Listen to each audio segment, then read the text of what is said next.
We are live. Excellent. Good afternoon, everyone. Welcome to the Judicial Proceedings Committee. Today is Tuesday, February 1st. Happy Black History Month.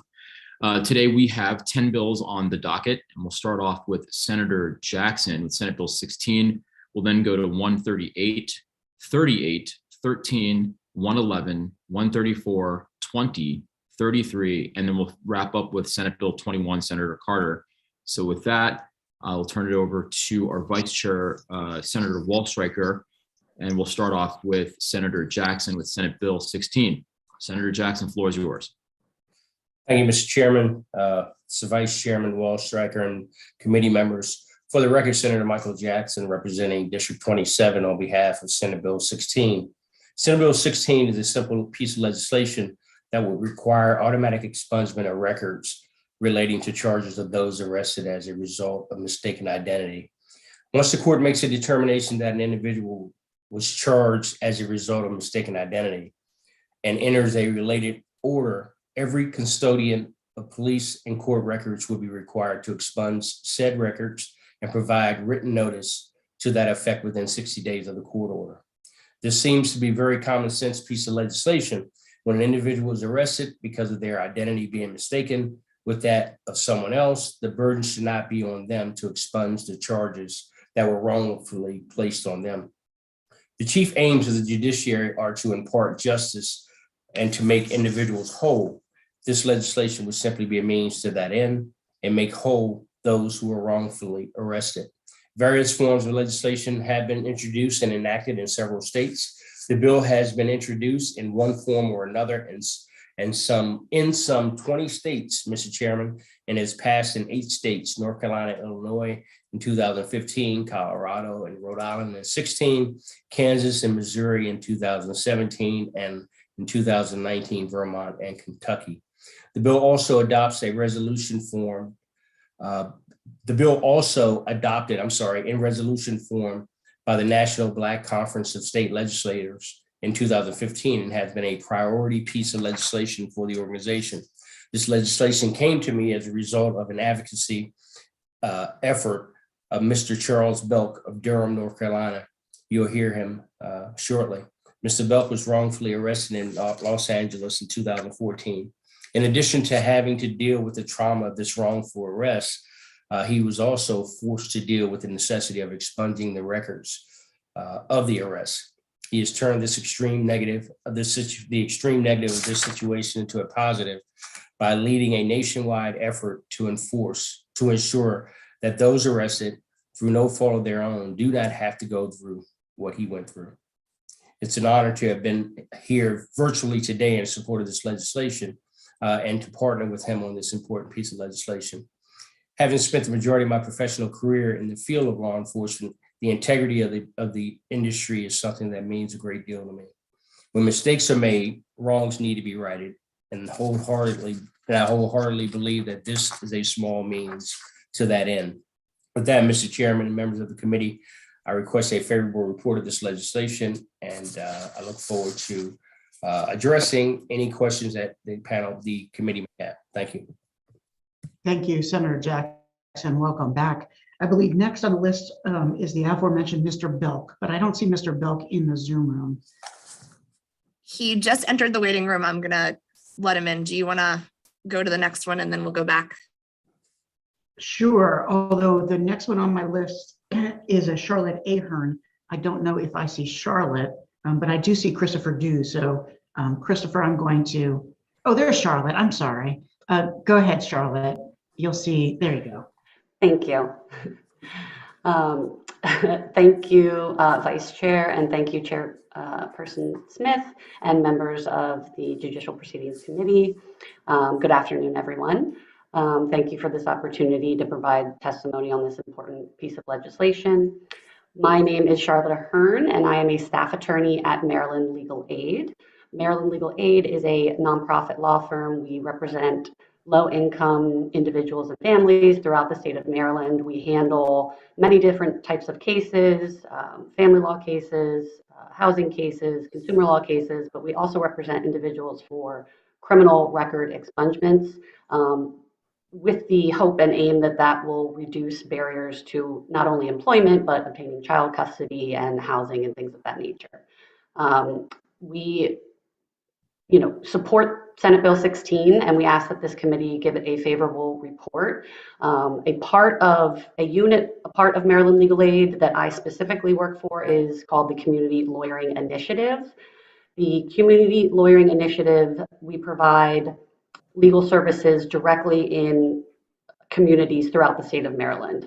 I have worked with Maryland Legal Aid and the Community Lawyering Initiative since 2017. Maryland Legal Aid has represented over 10,000 Maryland individuals with criminal record expungements, totaling over 50,000 case records being expunged and petitions being filed. And it is based off of that work that I'm providing this testimony. As many of you know, a criminal record obviously affects many different aspects of an individual's life, from housing to employment. Certain individuals and criminal records prevent people from even volunteering for organizations. Also, there are restrictions, obviously, on federal housing benefits for those that have been touched by the criminal justice system. This bill will affect and will positively affect many, many Marylanders throughout the state, particularly individuals that are in communities that are already subject to over-policing and other types of systemic oppression. Unfortunately, although this might seem like a rare circumstance where an individual's identity is mistaken, unfortunately, we actually, at Maryland Legal Aid, we see this pretty frequently, specifically in an instance where an individual's name is used as an alias. So currently, as the law stands right now, when someone uses someone's name as an alias, that person that is the quote alias, that person cannot request that record be expunged from their record, even though they're the individual that did not take any action, or alleged criminal activity did not happen whatsoever. There's no legal remedy at this point to get that record expunged, even though they're not the alleged offender and the underlying case may be eligible. To me, that seems like the antithesis of our judicial system. Someone else is being blamed for somebody else's alleged activity. Ms. Ahern, Correct. it wasn't completely clear to the Zoom room, and I apologize, but I think time was called, so if you have the ability to conclude your remarks.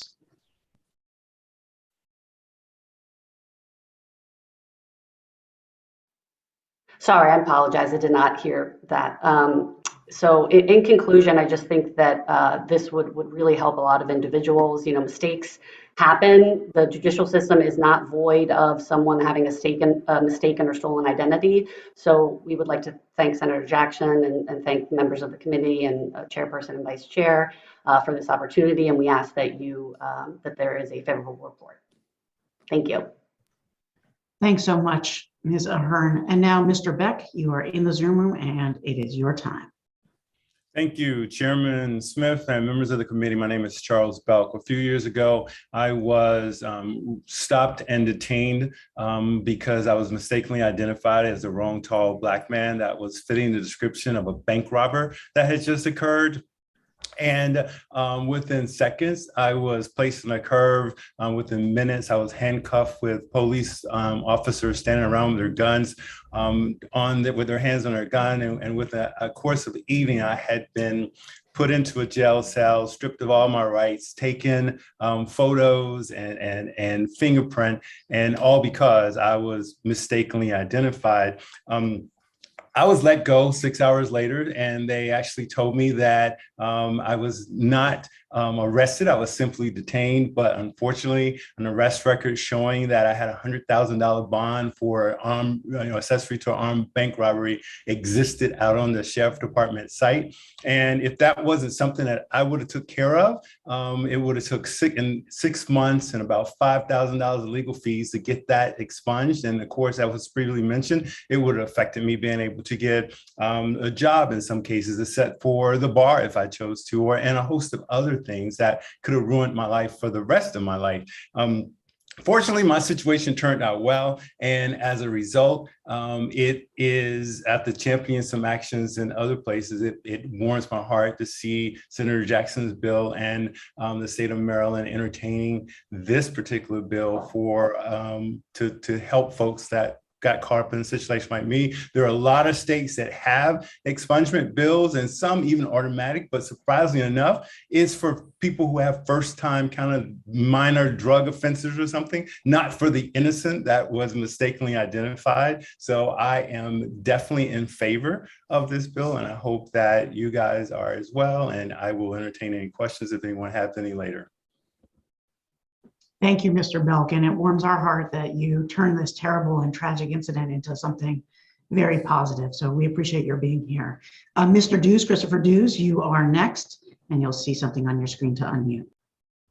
Beautiful. Thank you so much, Vice Chairman. My name is Christopher Dews, and I'm the Senior Policy Advocate of the Job Opportunities Task Force. Our mission, as always, is to help lower wage workers advance to higher wage jobs. As such, we actually support Senate Bill 16, for the sake of its kind of common sense legislation. If you were not necessarily found guilty, not even found guilty, but if you were not the person that the police were looking for, there's no reason why it should remain on your record or that you should have to petition for expungement. Everybody seems to be aware of this already, but I will repeat it. A criminal record can be both the cause and consequence of poverty. There's over 1.5 million Marylanders with a record, and there's over 1,100 collateral consequences of having a record, including barriers to employment, housing, licensing, education, and public assistance. Also, this is very important, 70% of employers do background checks on all of their job applicants. Even if you were not found guilty, you can still be denied access to employment. Any past criminal conviction, whether you were guilty or not, reduces job offers by half, leaving most in the cold when trying to gain employment. So of course, we're going to support this legislation because if you were not the person that they were looking for, there's no reason why you should be blocked. And for those of you who may think that this may not actually happen, I'm glad Charles told his story. But as a training coordinator for a workforce development program in my past, I had a gentleman named Lamar, it's not his real name, who came in and we were trying to get him a job. He had all the skills to become an electrician. We were trying to work with him in that capacity. But when his background check came back, all of these things popped up. And it turns out it was actually the wrong guy. But he came to my training program because he could not maintain a position anywhere he went as an electrician. And this was a tie from 2 to 3 years ago. He was not legally, what's the word I'm looking for? He wasn't legally savvy. So he didn't know that he had to get it expunged. He thought if it was the wrong person, it wouldn't even be on his record, but it was holding him back. And so bills like this, I think would be good to have on the record and have it expunged. It's just a beautiful thing to have. And for those reasons, we urge a favorable report. Thank you. Thank you so much, Mr. Dews. Next on our list is the Office of the Public Defender. Is Mary Davis with us? All right, while we're looking for Mary. I don't see her in the waiting room. And there's also a House hearing. She might be over there as well. Understood. Well, we'll make sure she has the opportunity if she is able to arrive before the end of our hearing. We'll now go to Mr. Sweeney with the Maryland Volunteer Lawyers Service. Mr. Sweeney. Thank you, Mr. Vice Chair, and thank you to the members of the committee and the chairman for allowing me to testify today. My name is Chris Sweeney. I'm a staff attorney with Maryland Volunteer Lawyer Service, and I manage our workforce development project where I represent clients enrolled in job training programs. Most of them are returning from incarceration. Through this program, I have experience with representing over 750 people in filing for expungement. I do want to thank Senator Jackson for sponsoring this bill, which I think will provide much needed justice to those who've been wronged. Today, I am actually testifying as favorable with amendments because I think that this mistaken identity legislation can address a similar problem that I have encountered with my expungement clients. This is a problem that Ms. Ahern referred to in her testimony.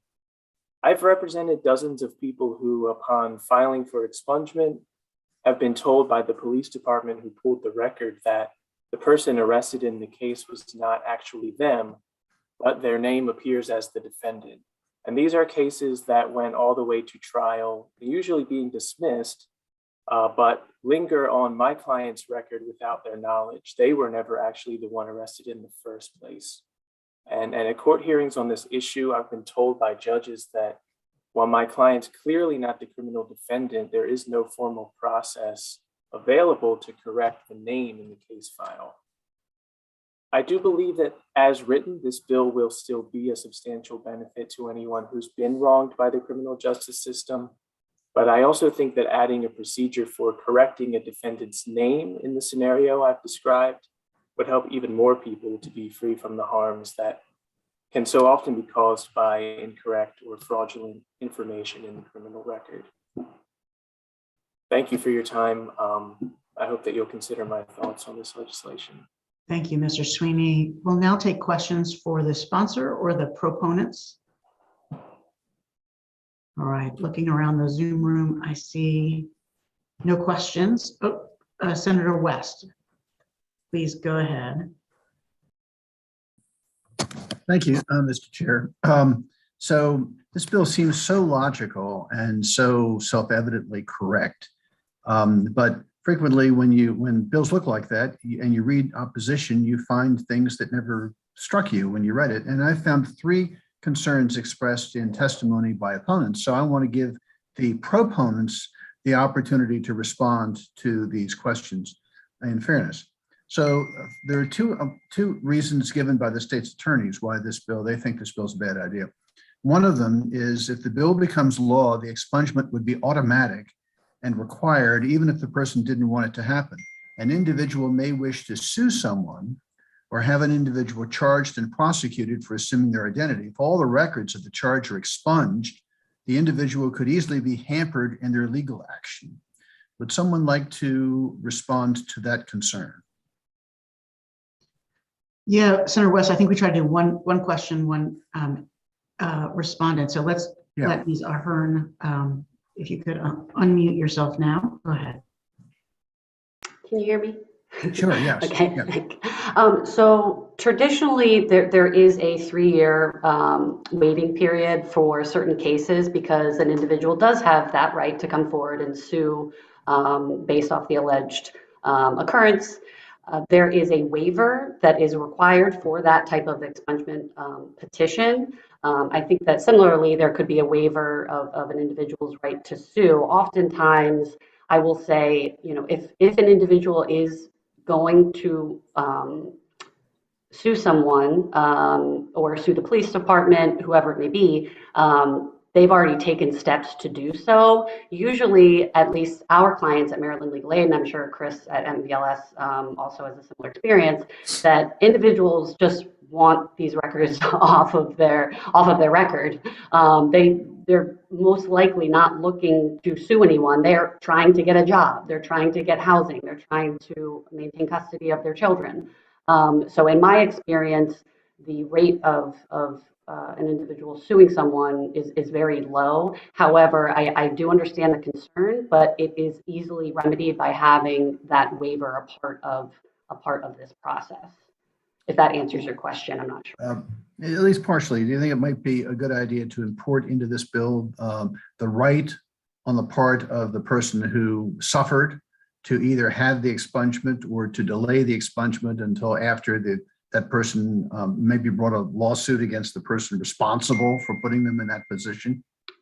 So the amendment could or including a language could include that either an individual has to waive their right or that's it. I'm not sure that it should be a either or situation, but at least give them the opportunity, or maybe it could be that there's language in the bill about the state notifying the individual if their identity is mistaken. So also included in that notification, the state could also include some language that says you do have a right to sue this person, et cetera, et cetera. Great, thank you so much. Let me go to my second question. This is an interesting. Such expungement of police records would hinder prosecutors in their ethical obligations in the prosecution of a potential future case if someone else is later charged with the offense for which someone was mistakenly identified. The prosecutor is obligated to disclose it to the next person charged that a witness or law enforcement at some point previously had identified another individual as the perpetrator of the crime. This is potentially exculpatory information. Someone who's familiar with criminal law should try to answer that. How about Christopher Dews? Chris, can you answer that concern? Yeah, I may want to pass that one to Chris Sweeney. I am maybe a little confused about the question. So okay, let's go to Chris Sweeney then. By all means. Try to answer this. The prosecutors have to disclose all exculpatory information, and if someone previously has been accused of the crime and later determined to be wrongfully identified, isn't that the kind of exculpatory information which a prosecutor should disclose to defense counsel in the next case? And if it's been expunged, how can it be disclosed? I believe I understand the question. I do think that that's a valid concern. I will say that I do not practice criminal defense. I really am only familiar with the expungement side. I would say that the negative impact that is affected on someone who has a criminal record and even a conviction for a crime that they weren't even there, they didn't do it at all, I would think that collateral consequences trickling down from that would outweigh some of the procedural aspects of the criminal prosecution process. I also don't think that internally within the court record system, an expungement necessarily always totally wipes away every detail of the case. The primary goal of expungement is really to hide from public view so that the person accused is not held accountable for something. As far as I know, many court systems still maintain records of the event occurring. They may scrub some detail from the file, but they don't necessarily always completely destroy every detail of the case. Okay, thank you. I guess we'll wait for the opponents and see what they say about that. And then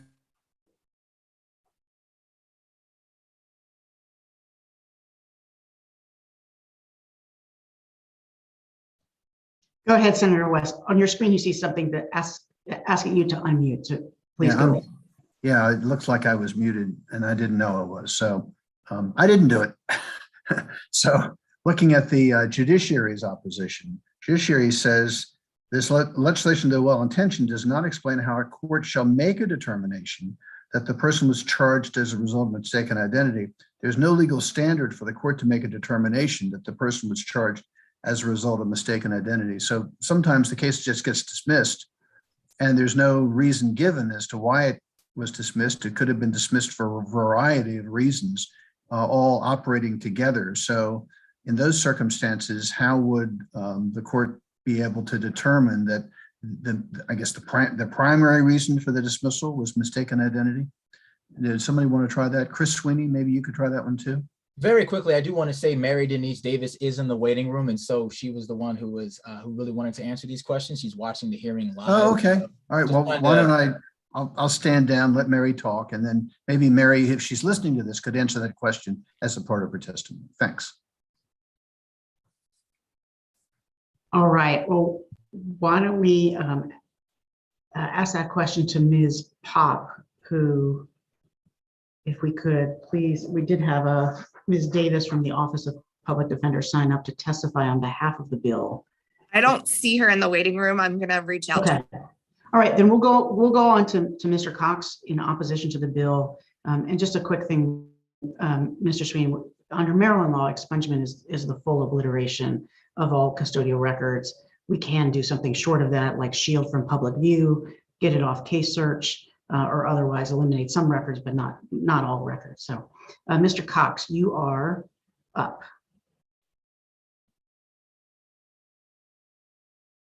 Mr. Cox, you're going to see something on your screen. There you go. I just did. Am I good? Oh, yes. Thank you, Mr. Vice Chair and members of Judicial Proceedings. Much like Senator West, when we first looked at this bill, we were in support of it. I was writing up a support with amendments because I wanted to deal with just a little bit. But frankly, when we went through it, we discovered other problems in doing so. Senator West stole my thunder and in reading what I wrote in terms of the problems with it. The first was the concern, and there can be and should be concern sometimes for an individual who's unjustly accused, who then wants to sue somebody after they've been either acquitted or the state's attorney walked in and said, this is the wrong man. You've just removed all the records that they would then use to sue somebody, to show what happened to them.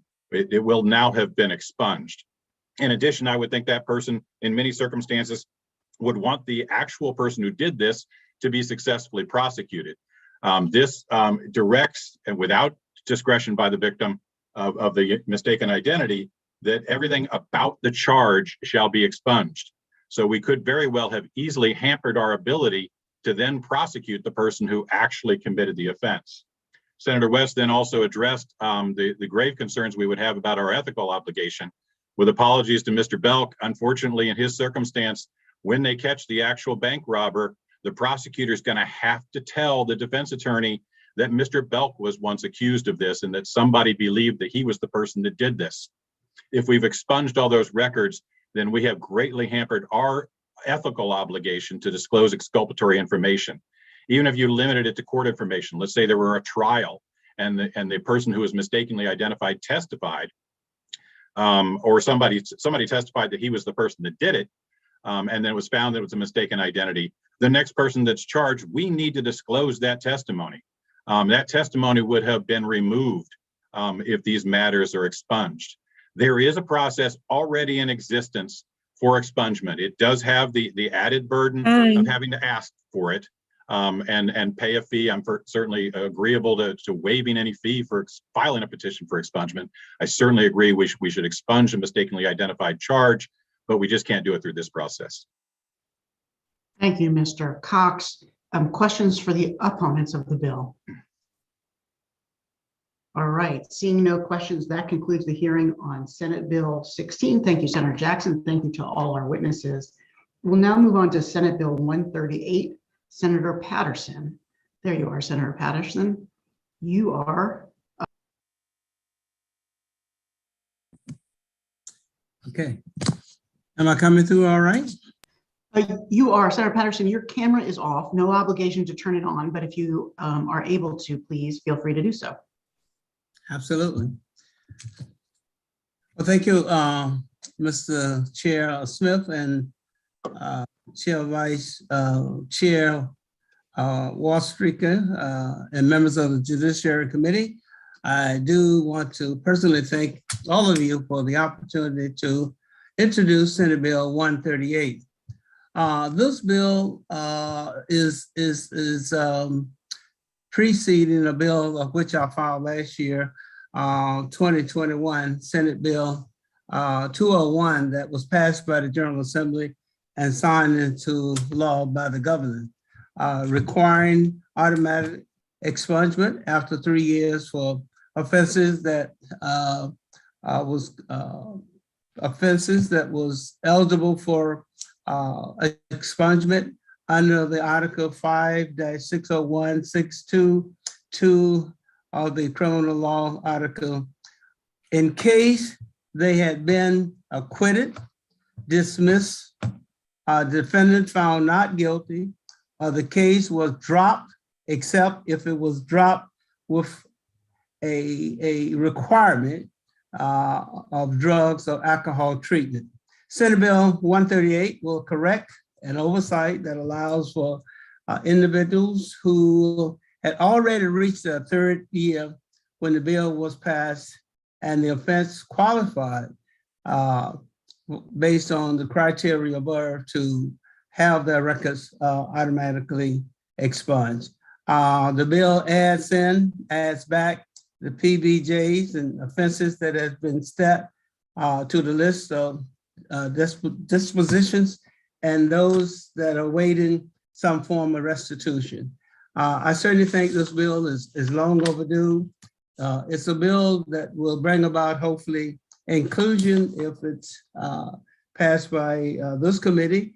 And I ask that you carefully review this bill, look at this bill, and think of what it would do to bring folks back into the workforce, in particular, by having their records totally expunged.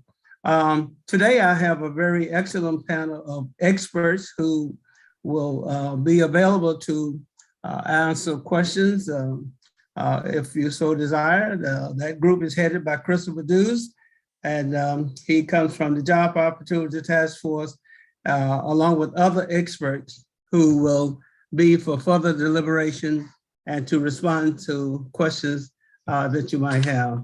And finally, I do ask that you provide this bill a favorable response so that we can help those who are desperately in need of help. It seemed to me, once you paid your dues or satisfied any type of violation, if there are not independent restitutions, then I believe that it will be in order to have that person with a clean record so that he or she could then go out and hopefully become gainfully employed, which I would consider a win-win for all of us. With that, I thank you very much. Thank you, Senator Patterson, for bringing us this bill. Mr. Dews, you're up next. Indeed. Once again, my name is Christopher Dews. I'm the Senior Policy Advocate of the Job Opportunities Task Force. And of course, we support this legislation for the sake of expanding on a bill that you guys have already passed. As you already know, Senate Bill 201 was a very heavy push from last year, but it did pass. It got rid of it allowed for the automatic expungement of acquittals, dismissals, and no pros. Attached to that piece of legislation, really House Bill 238 last year, was PPJs and stats, which according to state law is still considered a non-conviction. Probations before judgments means that necessarily you were on probation, but you were not necessarily judged and left with a convicted status. So all we're trying to do is expand the bill in the language that we've already successfully passed. And I want to thank members of the General Assembly for making that happen, as well as allow for a kind of a movement of the window. Because right now, people don't necessarily qualify for the automatic expungement. It's not necessarily retroactive, but with this piece of legislation in place, it would actually be retroactive starting back in 2018 so that those who, more people can take advantage of it. As I've already mentioned, having a criminal record is both the cause and consequence of poverty, 1,100 collateral consequences, barriers to employment, housing, bank loans, 1,001 directions. So just the fact of what was passed last year helped over 77,000 people and is still helping now. But we want to expand that to stats, probations before judgments. We understand the opposition's arguments, but we do believe that if we want to get more people to work, especially in this economy, if we want to get more people access to housing and employment and everything else that is needed, we're going to need to expand on this legislation. There's a very strong panel, as the senator already mentioned, and so I'm going to concede the rest of my time to them, but I will say that we do ask for a favorable report, and thank you all for your time. Thank you, Mr. Dews, and thank you for your hard work on Senate Bill 201 last year. Mr. Sweeney, you are up next. Hello again, Mr. Chair, Vice Chair, members of the committee. Thank you again for allowing me to testify on this bill. Just to quickly, for the record, my name is Chris Sweeney with Maryland Volunteer Lawyer Service. I am an expungement practitioner. I represent people in job training programs. I have experience with filing expungements for more than 750 clients. I strongly believe that the expungement process allows people to seek employment and leave their past mistakes behind. I do want to call attention to two important aspects of this bill. The first is that we are dealing with cases that are already eligible for expungement under the existing law. So probations before judgment and stats, which I'll also emphasize, do not count as convictions. They have long been eligible for expungement provided certain conditions are met. This bill still requires that those existing conditions be met. It simply removes the procedural aspect of making a paper filing. Removing this procedural burden means one less time-consuming step for job seekers. And we are talking again about people who have satisfied the conditions of their probation and who are already legally entitled to an expungement. The second thing I'd like to note is that automatic expungement is an investment in Maryland's workforce. Whatever costs might be associated with the technological aspects of implementing auto expungement will be well worth the benefit of having more people in our state eligible for employment rather than being bogged down by the lingering collateral consequences of their past actions. So I'd like to just end with one final thought. I think that if we want people in our state to be working and thriving, rather than turning back to criminal activity, we need to invest in them. We need to help those who have done wrong and paid their debts already, rather than letting them to continue to be hindered by continued punishment for their past actions. Thank you for your time today. Again, I truly appreciate the opportunity to testify. Thank you so much, Mr. Sweeney. We'll now move to Mary Denise Davis from the Office of the Public Defender. Mary Denise, you'll see something on your screen to unmute yourself. Hello, everyone, and good afternoon. Sorry about trying to sign in for the previous bill. I did want to testify on it. I like Senator Jackson's bill. I also like Senator Patterson's bill. And I think this bill is a very important bill to close the loophole when it comes to favorable dispositions. Because one of the things that we refer to when we talk about automatic expungements to our clients is that it applies to favorable dispositions. And last year, when the bill became law, it didn't include STETs and PBJs. So there's this kind of like quasi, is it favorable or is it not favorable? And it's clearly favorable. The law says both of them are favorable dispositions. So the Public Defender's Office strongly supports the addition of probation before judgments and also STETs into the automatic expungement bill. One of the things I did look at, just so to get a sense of the numbers, I looked at the 2020 Judiciary report of how many STETs occurred in that year, and that was 13,970. And in addition, the probation before judgments was 6,910. Now that's just district court. I don't have the numbers for circuit court across the state, but that just gives you a sense of just 1 year, how many people would be directly impacted if these cases were automatically expunged. And it's very important to keep in mind that private databases are constantly using the information on mail-in judiciary case search, and they are not regulated. So it's very important that I believe as a state, as citizens, we take control of what records are disseminated to private databases. And we need to make sure that as soon as these cases that are eligible will be removed, they will be expunged, and that no one will have to talk about a case that resulted in a favorable disposition. So again, Mary Denise Davis with the Office of the Public Defender. I think my time might be running out, but I just want to thank everyone for supporting this bill, and hopefully it becomes law. And thank you. Thank you, Ms. Denise Davis. Ms. Ahern, you are up next.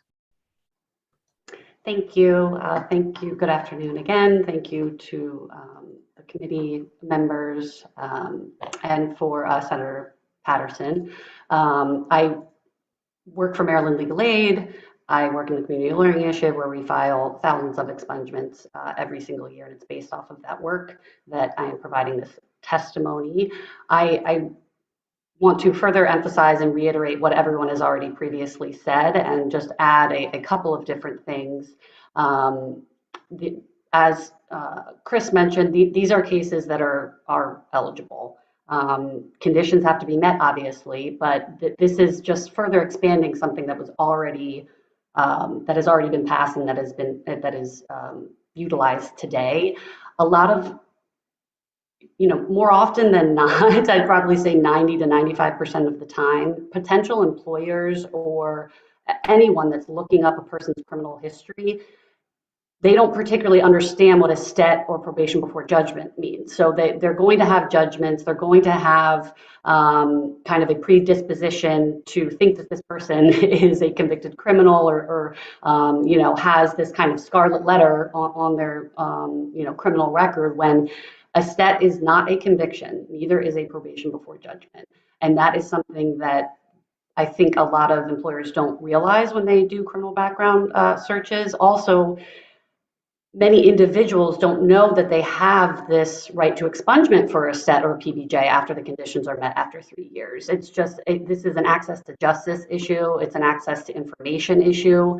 And that's why we would hope that this and request that this committee give it a favorable report. And I would reiterate everything that everyone has already previously stated, and just thank you for the opportunity to provide testimony on this.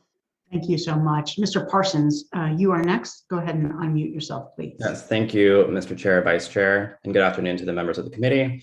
My name is Matt Parsons, and I'm the community lawyer at Baltimore Action Legal Team.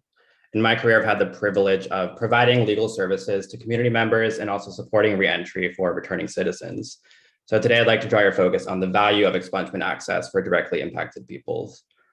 Most often, those I am helping are disenfranchised by society, mostly Black and brown people impacted by the criminal justice system, often from birth, branded with a record, and then frequently incarcerated. Because of their record, they're not only socially marginalized, but especially economically marginalized, having life-changing opportunities like education and access to jobs withheld from them. For those who, on top of all this, lack access to expungements, there is seemingly no way out.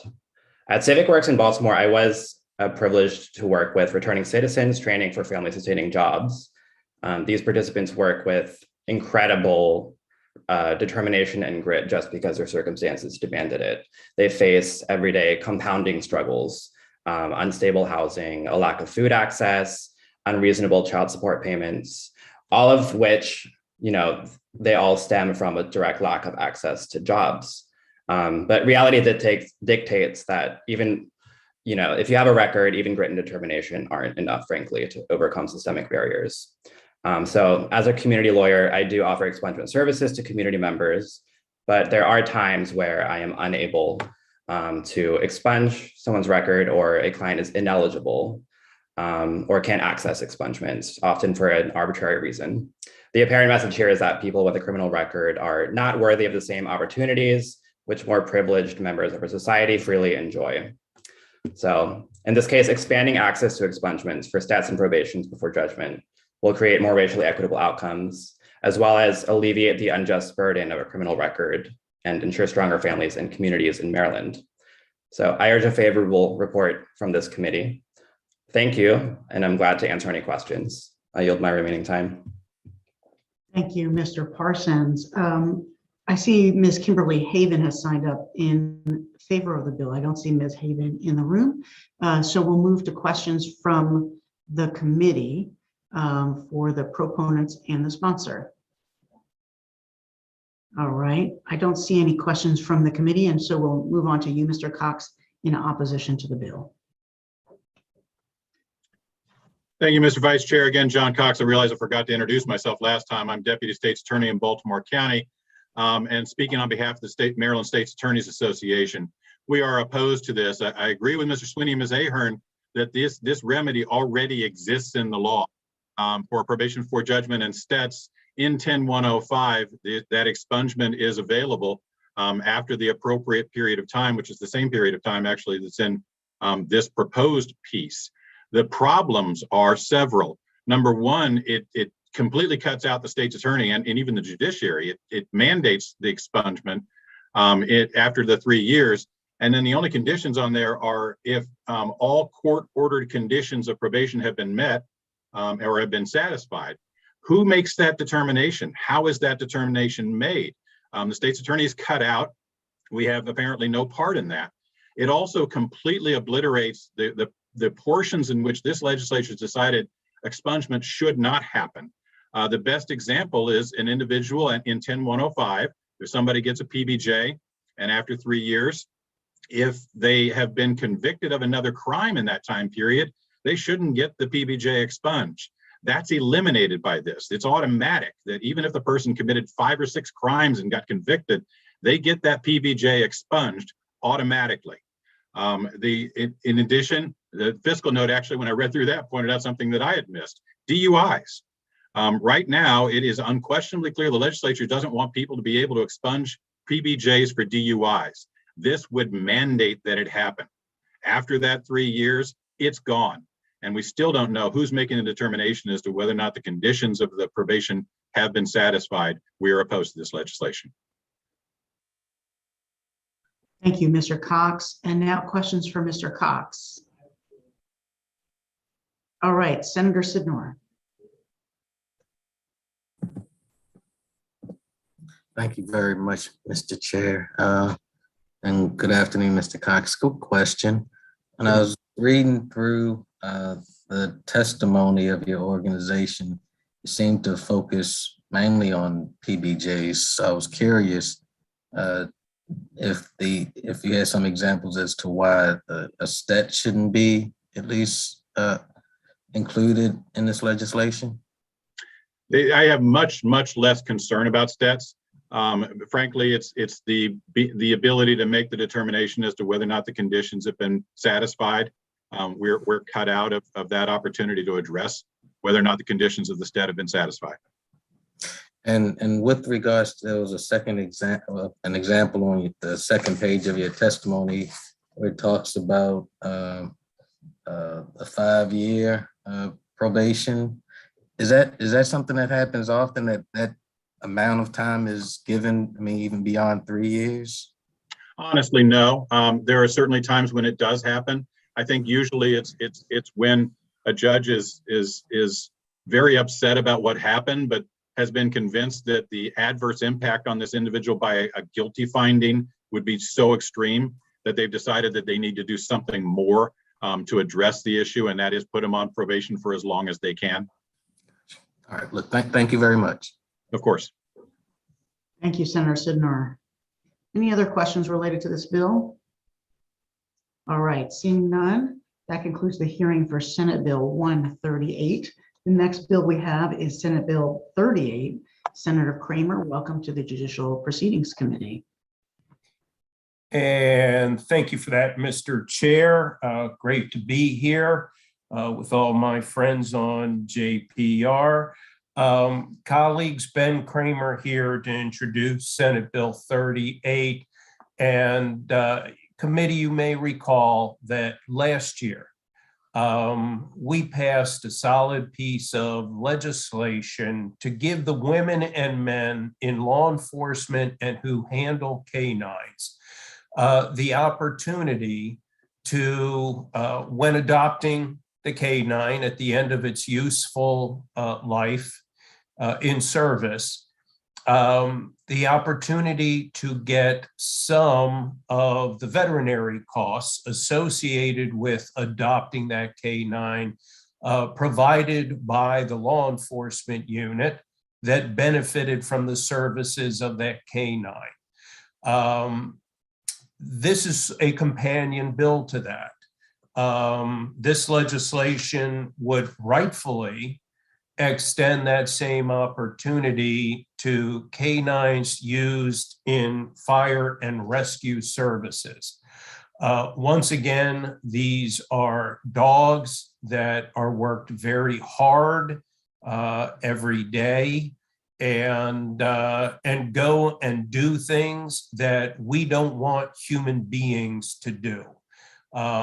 These dogs save lives. They'll go in on rescue missions. They're the bomb sniffers. They're the ones looking for fire accelerants. They're the ones going into collapsed buildings. When it's time for them to be retired, their veterinary care can be very costly.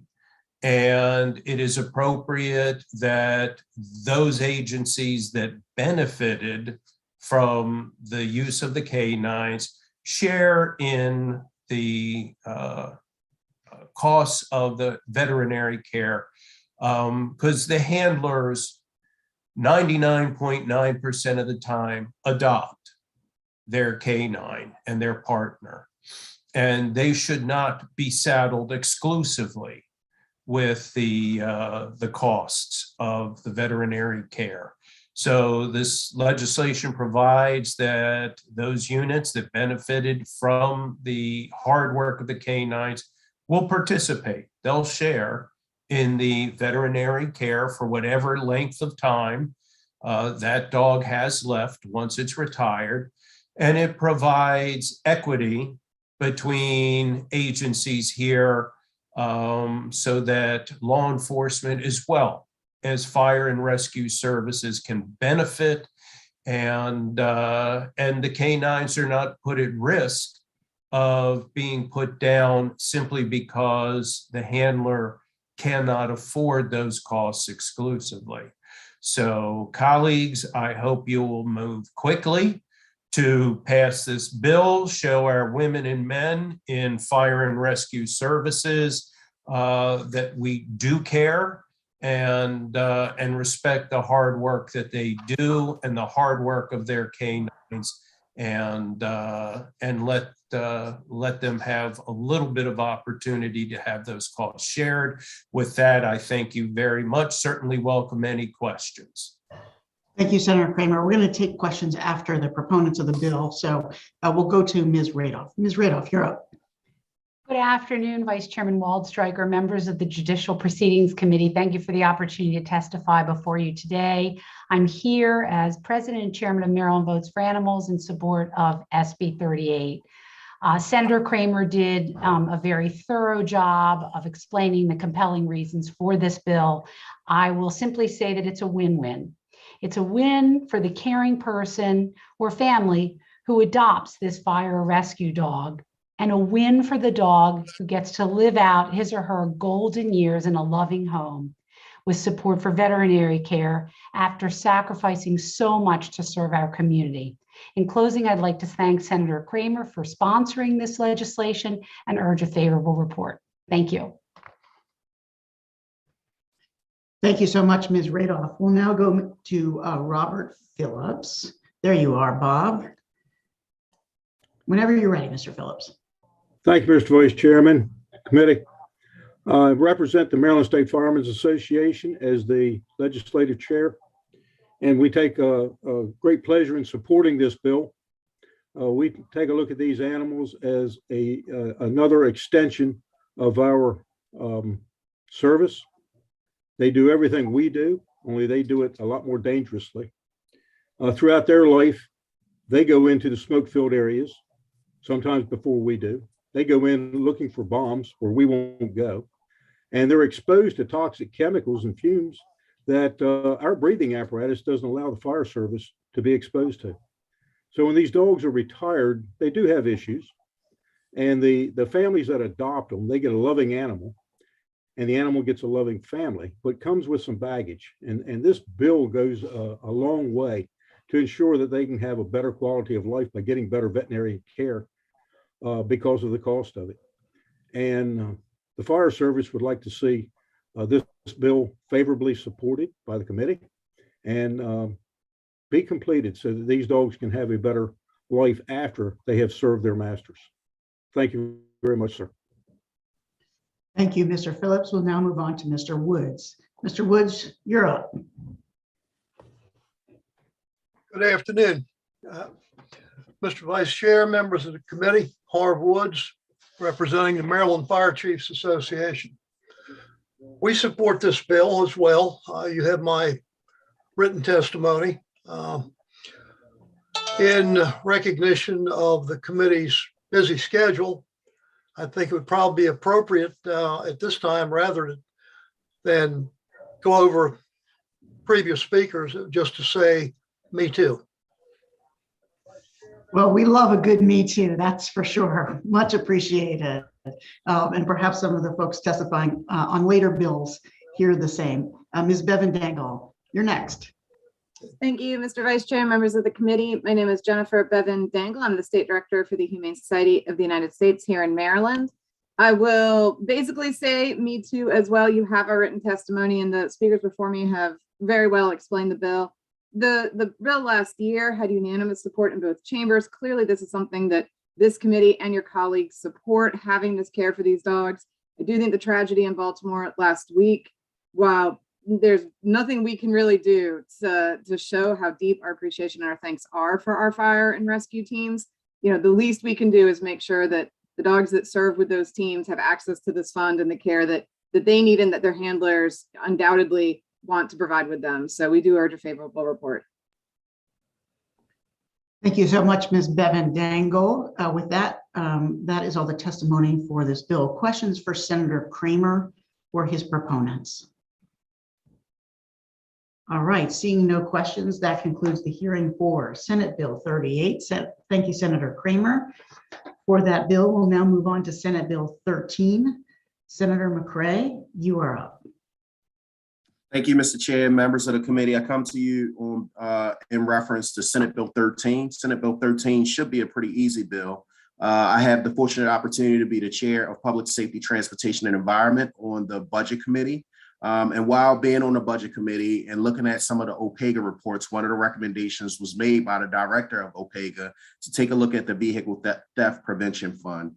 At the end of that report, there was a suggestion, model bill language to basically say how we can make it operate more efficiently and effectively from that standpoint. This is something that has been in existence for a couple decades at this point. And I think that as things are in existence, there are always opportunities to take a look at it.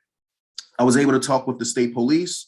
I was able to talk with the director who handles the Vehicle Theft Prevention Fund. And there should be an amendment. I believe that my staff put it with the wrong bill, but there's an amendment number 533920 that ensures that and puts us all on the same page with the state police, the director of OPEGA in reference to what they were trying to accomplish when they made the recommendation. Colleagues, I'll sit forth for any questions that may be here before me, but this is coming from DLS and just making sure that we operate something that's worked in the past and making sure that it continues to work the next several decades. Thank you, Senator. Mr. McDonald. So, well, thank you for having me, Chairman Smith, Vice Chairman Waldstreicher, and thank you, Senator Mccray, for your comments. So just, I'm going to reiterate what Senator Mccray said. This came out of a program evaluation. The Theft Prevention Council has been, in the support of the legislator since 1994. So obviously we had a program audit last year, very favorable report. And this is one of the recommendations that Director Powell came up with that, we support. It's always good to look at programs, look at how things are being done and looking at what's going to be effective as we move forward as the Theft Prevention Council. So the Department of State Police, Vehicle Theft Prevention Council, support, this bill with amendments that, Senator Mccray has submitted. So thank you. Thank you so much, Senator Mccray. It's always wonderful to see you here in the Judicial Proceedings Committee. Any questions from the committee for the sponsor or his witness? All right, seeing none, that concludes the hearing for Senate Bill 13. We'll now move to Senate Bill 111. Senator Mccray, you are back with us. Please go ahead. Thank you, Mr. Chair. I just was figuring out how to unmute myself. I come to you at this moment in reference to Senate Bill 111. Senate Bill 111 deals with occupational licenses. I'm sure that you all are familiar with this. It's also something that EHE is familiar with. One of the things that we're asking for when we're going to go about getting an occupational license is that those folks that may have some form of challenge or things on their record that can prevent them from being successful with the occupational license, to know that information on the front end versus the middle or the back end piece of it. This will be bonding. So in reference to the department, making sure that they put it out in reference to how they move forward. But there are also 3 provisions where if a person catches a new charge, if a person doesn't tell the truth on the application, or if a person also filled out that piece of it incorrectly, had subsequent convicted of a crime, had pending criminal charges, that's what it was, pending criminal charges, or had undisclosed criminal convictions, then obviously the department wouldn't be held from liable from that standpoint. This is a revenue neutral. You look at the last piece of the bill, it basically says the department has the ability to recoup the funds that it takes to make this determination on the front end. Obviously the departments or the folks that give away occupational licenses or award occupational license, they do this work. But I just wanted to reiterate that myself the advocates, the folks here in front of you say, let's do this on the front end instead of making sure that folks don't have to put forward the investment or things of that nature if they aren't going to be awarded that occupational license. Mr. Chair, I thank you again, and most importantly, look forward to any questions that folks may have on this issue. Thank you so much, Senator Mccray. We'll now move on to Jeff Guido and our friends from the building trades. Mr. Guido. And Mr. Chair. Yes, go ahead. With the Chairman Smith, and Corey Johnson is my lead proponent. I just wanted to recognize that there was some confusion in reference to the submission of testimony or things of that nature, but he did say that it was appropriate and that he was going to let her continue to be my lead. Oh, I see. Okay. I see Yes, you, sir. Ms. Johnson. So Mr. Guido, if you could hold off for 1 second here. I'm going to ask you to unmute Ms. Johnson. Go ahead. Good afternoon, Mr. Chair, Mr. Vice Chair, members of the committee. It's always great to see you all. Before beginning, the Justice Center would also like to thank Senator Mccray for Senate Bill 111. My name is Corey Johnson, and I am an attorney and a senior policy analyst on the Economic Mobility team of the Corrections and Reentry Division of the Council of State Governments Justice Center. The Council of State Governments is a national nonprofit organization that's based on membership of state government officials that engage in members of all three branches of government to provide practical, research-driven strategies and tools to increase public safety. The Justice Center is primarily focused on helping individual states improve their criminal justice systems. A little bit more about our economic mobility team. We help states identify and reduce barriers to work for people with criminal records. With states rebuilding their economies, we have launched earlier this year our Fair Chance Licensing Initiative, which is to assist individuals that have been impacted by the justice system to help achieve occupational licensure. While access to licensed work is just one part of an equitable economic recovery, it has an outsized impact. We think that this is particularly important for the state of Maryland. Per COVID-19, Maryland's unemployment rate peaked at about 9%. And as a state, we have yet to reach pre-COVID unemployment lows or stabilization of the workforce. For that reason alone, we believe that removing barriers to licensed occupations for people with criminal records is a must. It is necessary to also highlight that employment is a key component of successful re-entry. Namely, collateral consequences have significant implications for re-entry outcomes. The Prison Policy Initiative reported that formerly incarcerated individuals are employed at a far oh, is that time? Yes. Okay, apologies. I've submitted all of my testimony, so if you all have any questions, please ask. Will do. Thank you, Ms. Johnson. Appreciate your testimony. And now we'll go to Mr. Guido.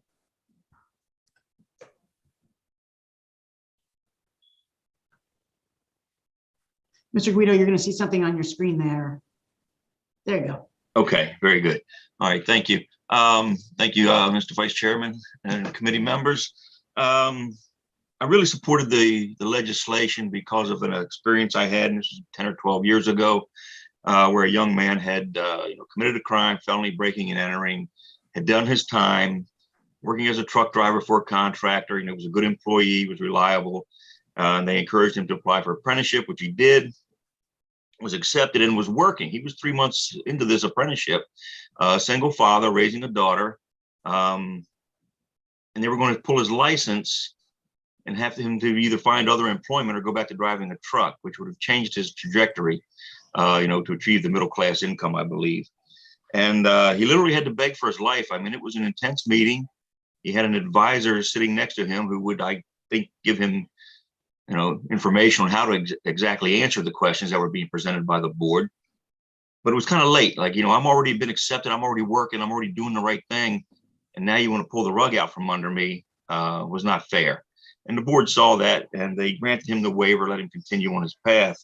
I think this legislation will help codify the process a little bit And if there's any issues that are serious enough to maybe deny a license or a occupational apprenticeship, they can catch it early. My experience, I don't know if anyone has actually been denied a chance to make a living or apply for a license unless it's really egregious conduct. So we asked the committee for a favorable report, and thank you. Thank you, Mr. Guido. Appreciate that testimony. Next on the list is Kimberly Haven, who I don't believe is with us. Please speak up if you see her. Ms. Hanson-Mundell, you are next. Please go ahead and unmute yourself.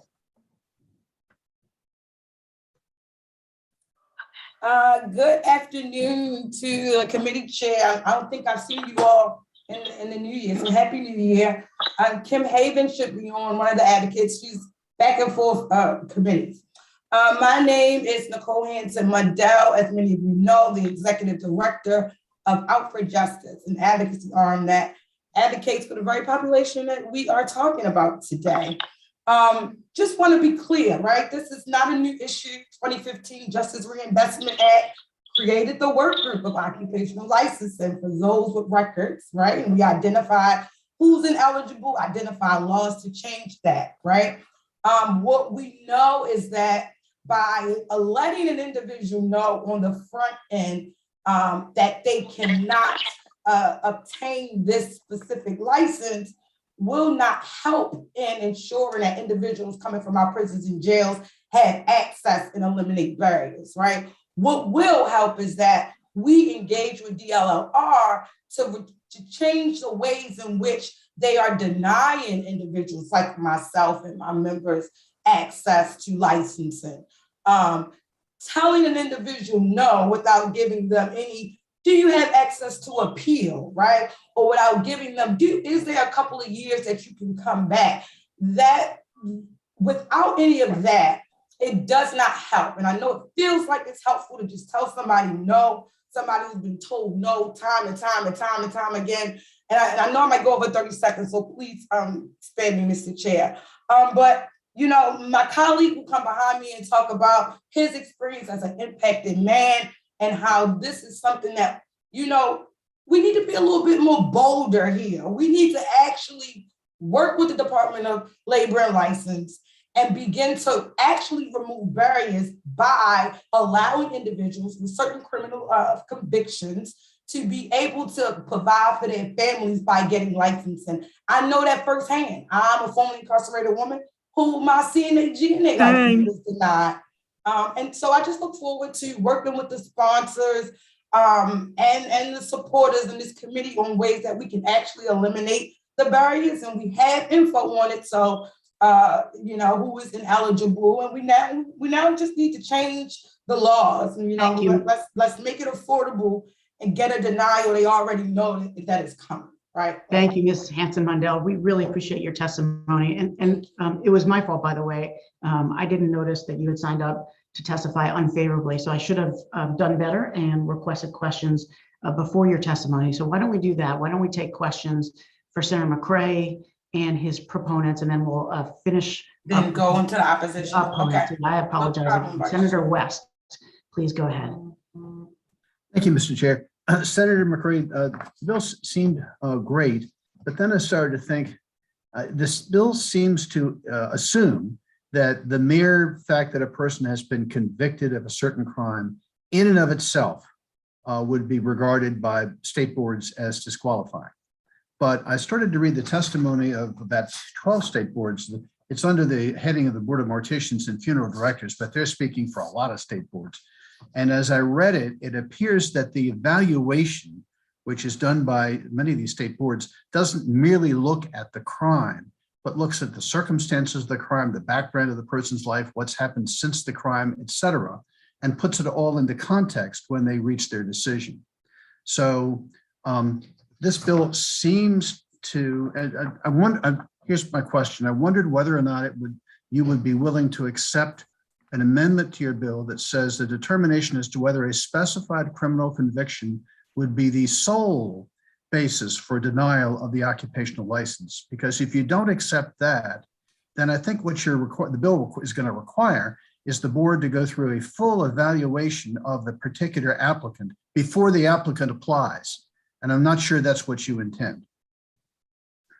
Thank you, Senator West. I just want to first acknowledge the part where you said that they should know on the front end when that opportunity is there for them. It's important to recognize that folks, when they do go for occupational licenses, there's a significant amount of time investment that's going into the person that's going to try to achieve that respective career path that they're choosing. You heard that from Corey Johnson. Jeff Guido gave you a very specific example. So I just want to acknowledge and thank you for also lifting that piece of it up. I think that in reference to your other suggestion, I'm always open, looking forward to further dialogue, but most importantly, I have to have that dialogue with the coalition partners to make sure that we're all on the same page.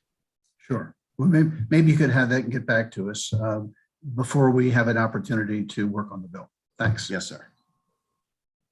Thank you, Senator West. Senator Carter has a question. So much, Mr. Chair, Vice Chair, members of the committee. Chair Mccray or Senator Mccray. See, I'm too many meetings, Senator Mccray. So Senator West brought up, he clarified for me that I have confusion about the issue. So maybe you can help clear it up. So I wanted to know, are we clear about what specific licenses now bar applicants with criminal records, and are there any bright lines of what those crimes are, like if they're felonies or crimes of moral turpitude? And then secondly, I wanted to know, well, I would just favor a law that says that we don't bar people with criminal records from achieving a professional license unless there is good cause to do so. But absent that, considering this bill, can you walk me through the pre-qualification process as you envision it? Yep. Senator Carter, I also want to lean in because I do agree with you, but I do want to give Johnson, who's the lead proponent in reference to this, the opportunity to be able to chime into, and I'll follow with.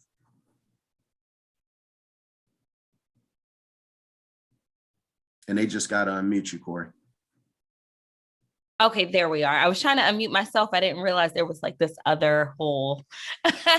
And so the way that the process works, and I think that this also might answer your question a little bit, Senator West, and I think that it'll get to sort of what we wanted to do in regards to a national understanding of fair chance licensing. First is an understanding that there are a bunch of different individuals that are applying for licensure without any sort of determination as to whether they can even qualify for the license because of their criminal record, right? And so what we've seen, and one of the states that we've really been closely monitoring has been Delaware, where people are, let's say for a barbering license or a cosmetology license, are spending $20,000 for tuition and expenses, along with 1 to 2 years of their life dedicating it to obtaining this license, to find out on the back end that they can't qualify for that license because of a criminal conviction, right? And so the process would look a little like this. And the way that the bill is constructed, each individual licensing board would be able to identify what process works for them. But essentially the individual would, submit their criminal record, and based on the way that the licensure board has identified, it'll determine whether, there's a disqualification for that license because of the criminal record. They will go through that process with that individual's pre-qualification or predetermination process. And then they'll issue a decision, and that decision, based on what the person reports, is held as or as binding, let's say. And I think that I understand your concern. There wouldn't be any new qualifications or any new determinations. There wouldn't be any we'll only consider the criminal record. It's just whether the criminal record would hinder that person from receiving the license. And to everyone else's point, I think some of the opposition identified this, we have been a part of a larger project of eliminating all of these barriers, right? Maryland has 803 occupational licensure barriers, and it's up to us, the advocates, the legislature, to knock down some of these for individuals that are justice impacted. And so to that point, I sit on the same point as Ms. Hanson-Mundell, that there needs to be further elimination, but this bill just carries the torch just a little bit further.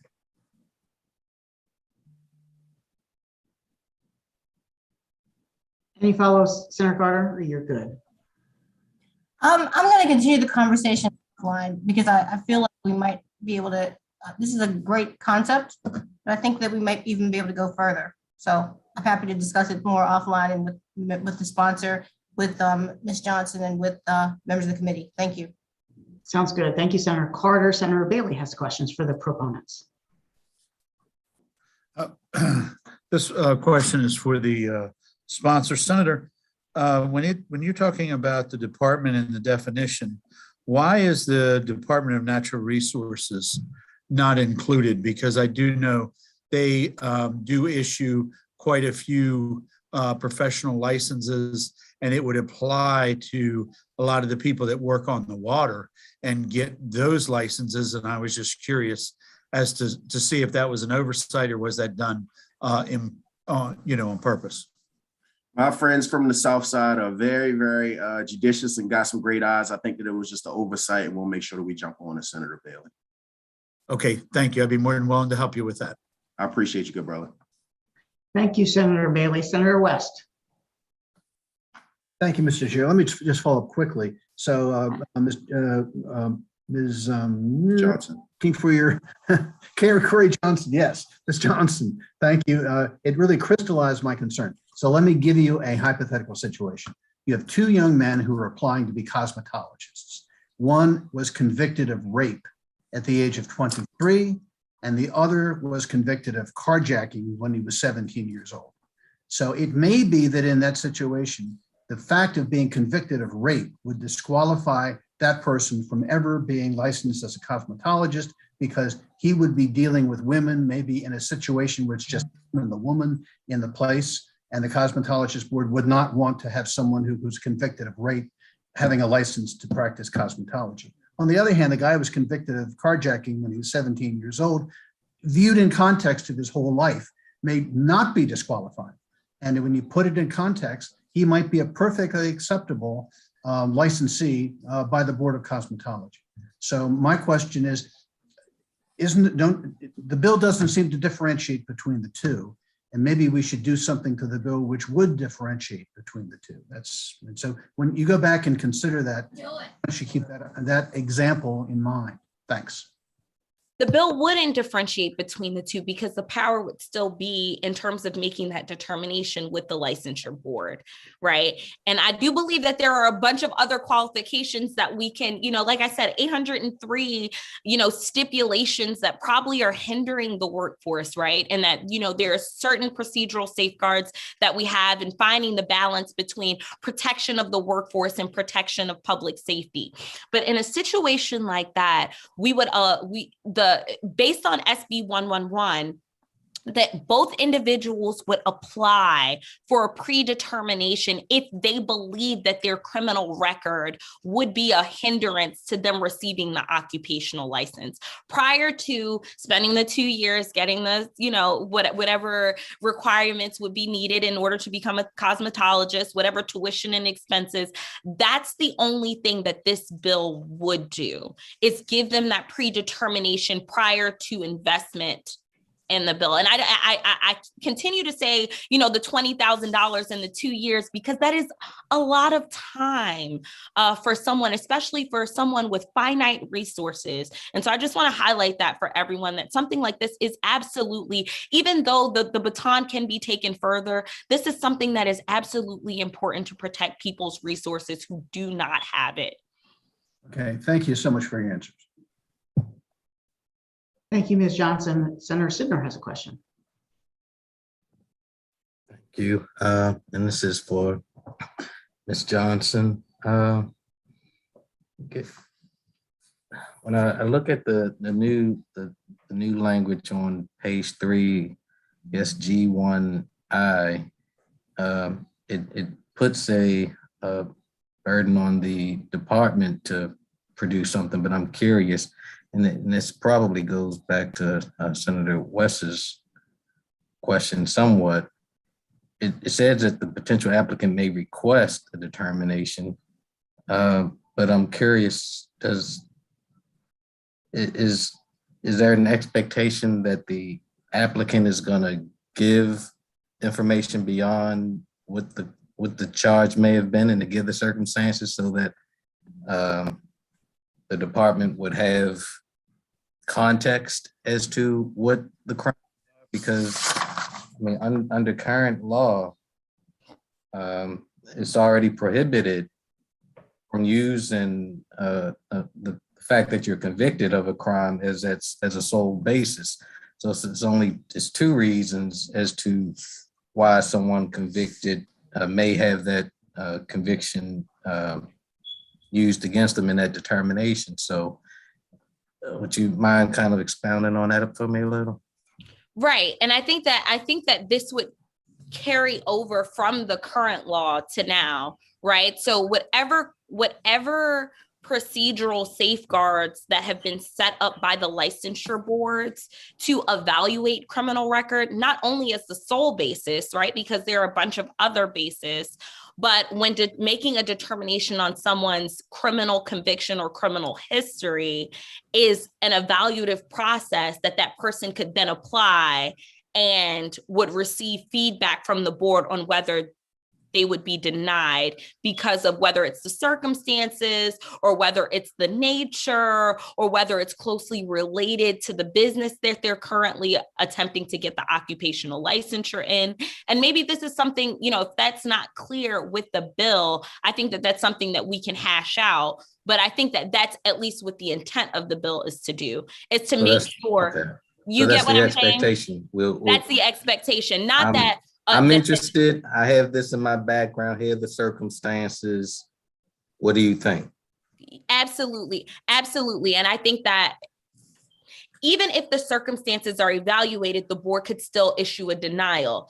Our intent is to make sure that if the board intends to issue a denial based on the circumstances of the conviction, that they let that person know prior to them investing in whatever occupational license that they might be investing in.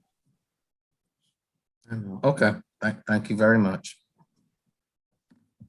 Thank you, Senator Sidnor. Ms. Haven has been able to join us. She is a proponent of the bill, so Ms. Haven will allow you to testify under the normal time limits. Go ahead, Ms. Haven. Thank you, Mr. Vice Chair. Mr. Chairman, members of the committee, my name is Kimberly Haven, and I'm here on behalf of From Prison Cells to PhD and Forward Justice Maryland. We are in support of this legislation, and I cannot tell you how important this legislation is. Someone's past should not be used like a sledgehammer to drive them into the ground like a tent peg, and that's what a criminal record does. This bill doesn't remove convictions. It doesn't expunge convictions. It does, however, remove confusion when an employer, a landlord, a bank, a finance company, an insurance company runs a criminal record check.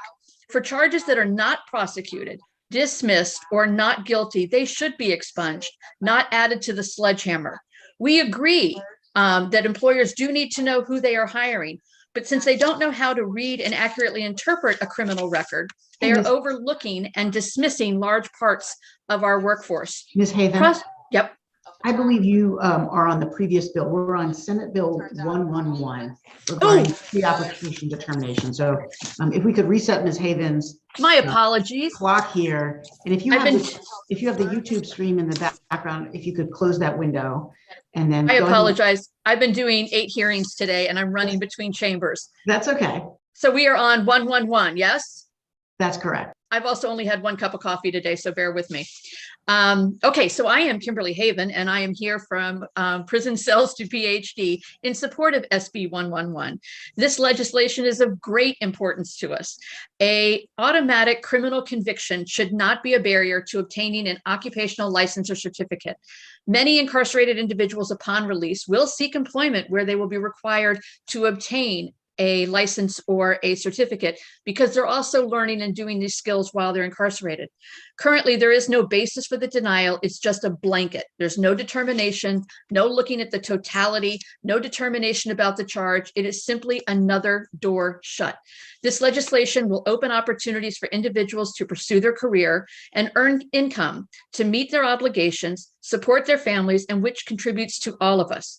I do a lot of coaching in this area, and I tell people, don't apply to be a bank teller if you have a conviction for theft. It just makes sense. But some of these occupational license don't make sense. There's no reason. And again, I mean, I started to say earlier in the messed up testimony that we want employers to know who they're hiring, but we also want to be able to create a playing field where someone's past does not continue to drive them into the ground like a tent peg. If our state is truly committed to doing reentry better, to encouraging employment for systems involved individuals, then SB 111 will support that commitment. At no time should we be looking at policies that are going to make administrative nightmares, as I've been listening to since I kind of joined into this. This is just a clean effort to not have someone's past. If a charge has been dismissed, if a charge is nil pros, if I have been found not guilty, it should not continue to hang over my head. And that's unfortunately what is happening. And that's what people see. They see the number of arrests that a prosecutor has lodged against somebody. And I once had a legislator tell me where there's smoke, there's fire. That is just blatantly not true. Someone's past should not overshadow. I'm sorry. Thank you so very much. And thank you for resetting my time, Mr. Vice Chair. That's okay. Thank you, Ms. Haven. We'll now switch back to the opponents with Mr. Freeman. You are the last to testify on this bill today. Thank you, Madam Chair and members of the committee. I think I'm sort of confused as to how folks are understanding this bill. We often hear that people closest to the problem are also closest to the solution. My name is William Freeman. I also work with From Prison to Professional. I served 21 years in prison, got out, graduated Goucher College. I'm an alum now and now attend the Johns Hopkins Bloomberg School of Public Health, seeking my master's in public health. So I think the wrong message comes out in this bill. We're telling individuals at the beginning. I think Senator Charles Sitton, he hinted at it. If you tell individuals that already have this dark cloud at the back of their head, hey, you can't do this, then you're asking, and I think you're telling individuals to dash their dreams and go another route. When in fact, we have pieces of evidence that become inspirations in our community. And when I say community, I do mean formerly incarcerated people. I don't know who the advocates are here, but as an advocate for this demographic of folk, I can say, I can name Charles Goings, who owns the barbershop as a master barbers on 1009 Lombard Street. I could name Saquon Merritt, who owns Light and Electric, has his master's in electric, argued before the Maryland Senate to get it. So I think what happens on the reverse end is that we become citizens who learn to engage in this process to argue and become agents for change, right? We learn to enter into this system and lose the folks we were and become the folks that will lead the community that we represent. So I think, so when I looked at the bill initially, I was asked by Corey Johnson to come on in support of the bill. A quick look at the fiscal note of this bill shows that this bill, in fact, the agencies listed at the back of the bill, none of them list that this is a problem already. In fact, only one of all listed that of the thousands of licenses that were submitted, only one was denied because of a criminal history records check. So I think we're making smoke to get fire, right? So I think with this bill, to Senator Jill Carter's point, maybe we need to go back to the drawing board, and this could make sense if we bring the people who are affected by this to the table. I appreciate that. This one last point. If I was not following a man who's my boss, Dr. Stanley Andrees, who's an endocrinologist, also sits on the board of medicine at Howard, I would not be at Hopkins thinking that I too could do this. I don't think we want to tell individuals who have heard this too much, you can't, hey, you can't. Thank you for letting me share. Thank you for that perspective, Mr. Freeman. And so now we'll take questions for the opponents, Mr. Freeman and Ms. Hanson-Mundell. Any questions in the Zoom room? All right, seeing none, that concludes the hearing for Senate Bill 111. Thank you, Senator Mccray. We really appreciate it. We know you have to get back to your committee. We'll now move on to Senate Bill 134. Senator Lee, as we let everyone into the room here. Senator Lee, please go ahead. Okay, can you hear me okay, Mr. Chairman? Okay, thank you. Today I have SB 134. It's an urgent police training bill that requires every new recruit to understand Maryland stalking laws and methods to protect victims of stalking in our 21st century. Stalking is a shockingly common and modern technology, makes it easy and cheap to survey someone's every near move. Later this session, we will discuss two-party consent and potential exceptions for victims of serious crimes. For now, we're just focusing on the illegal abuse victims of stalking endure and why they do not frequently report stalking, and if they do, they're often gaslit.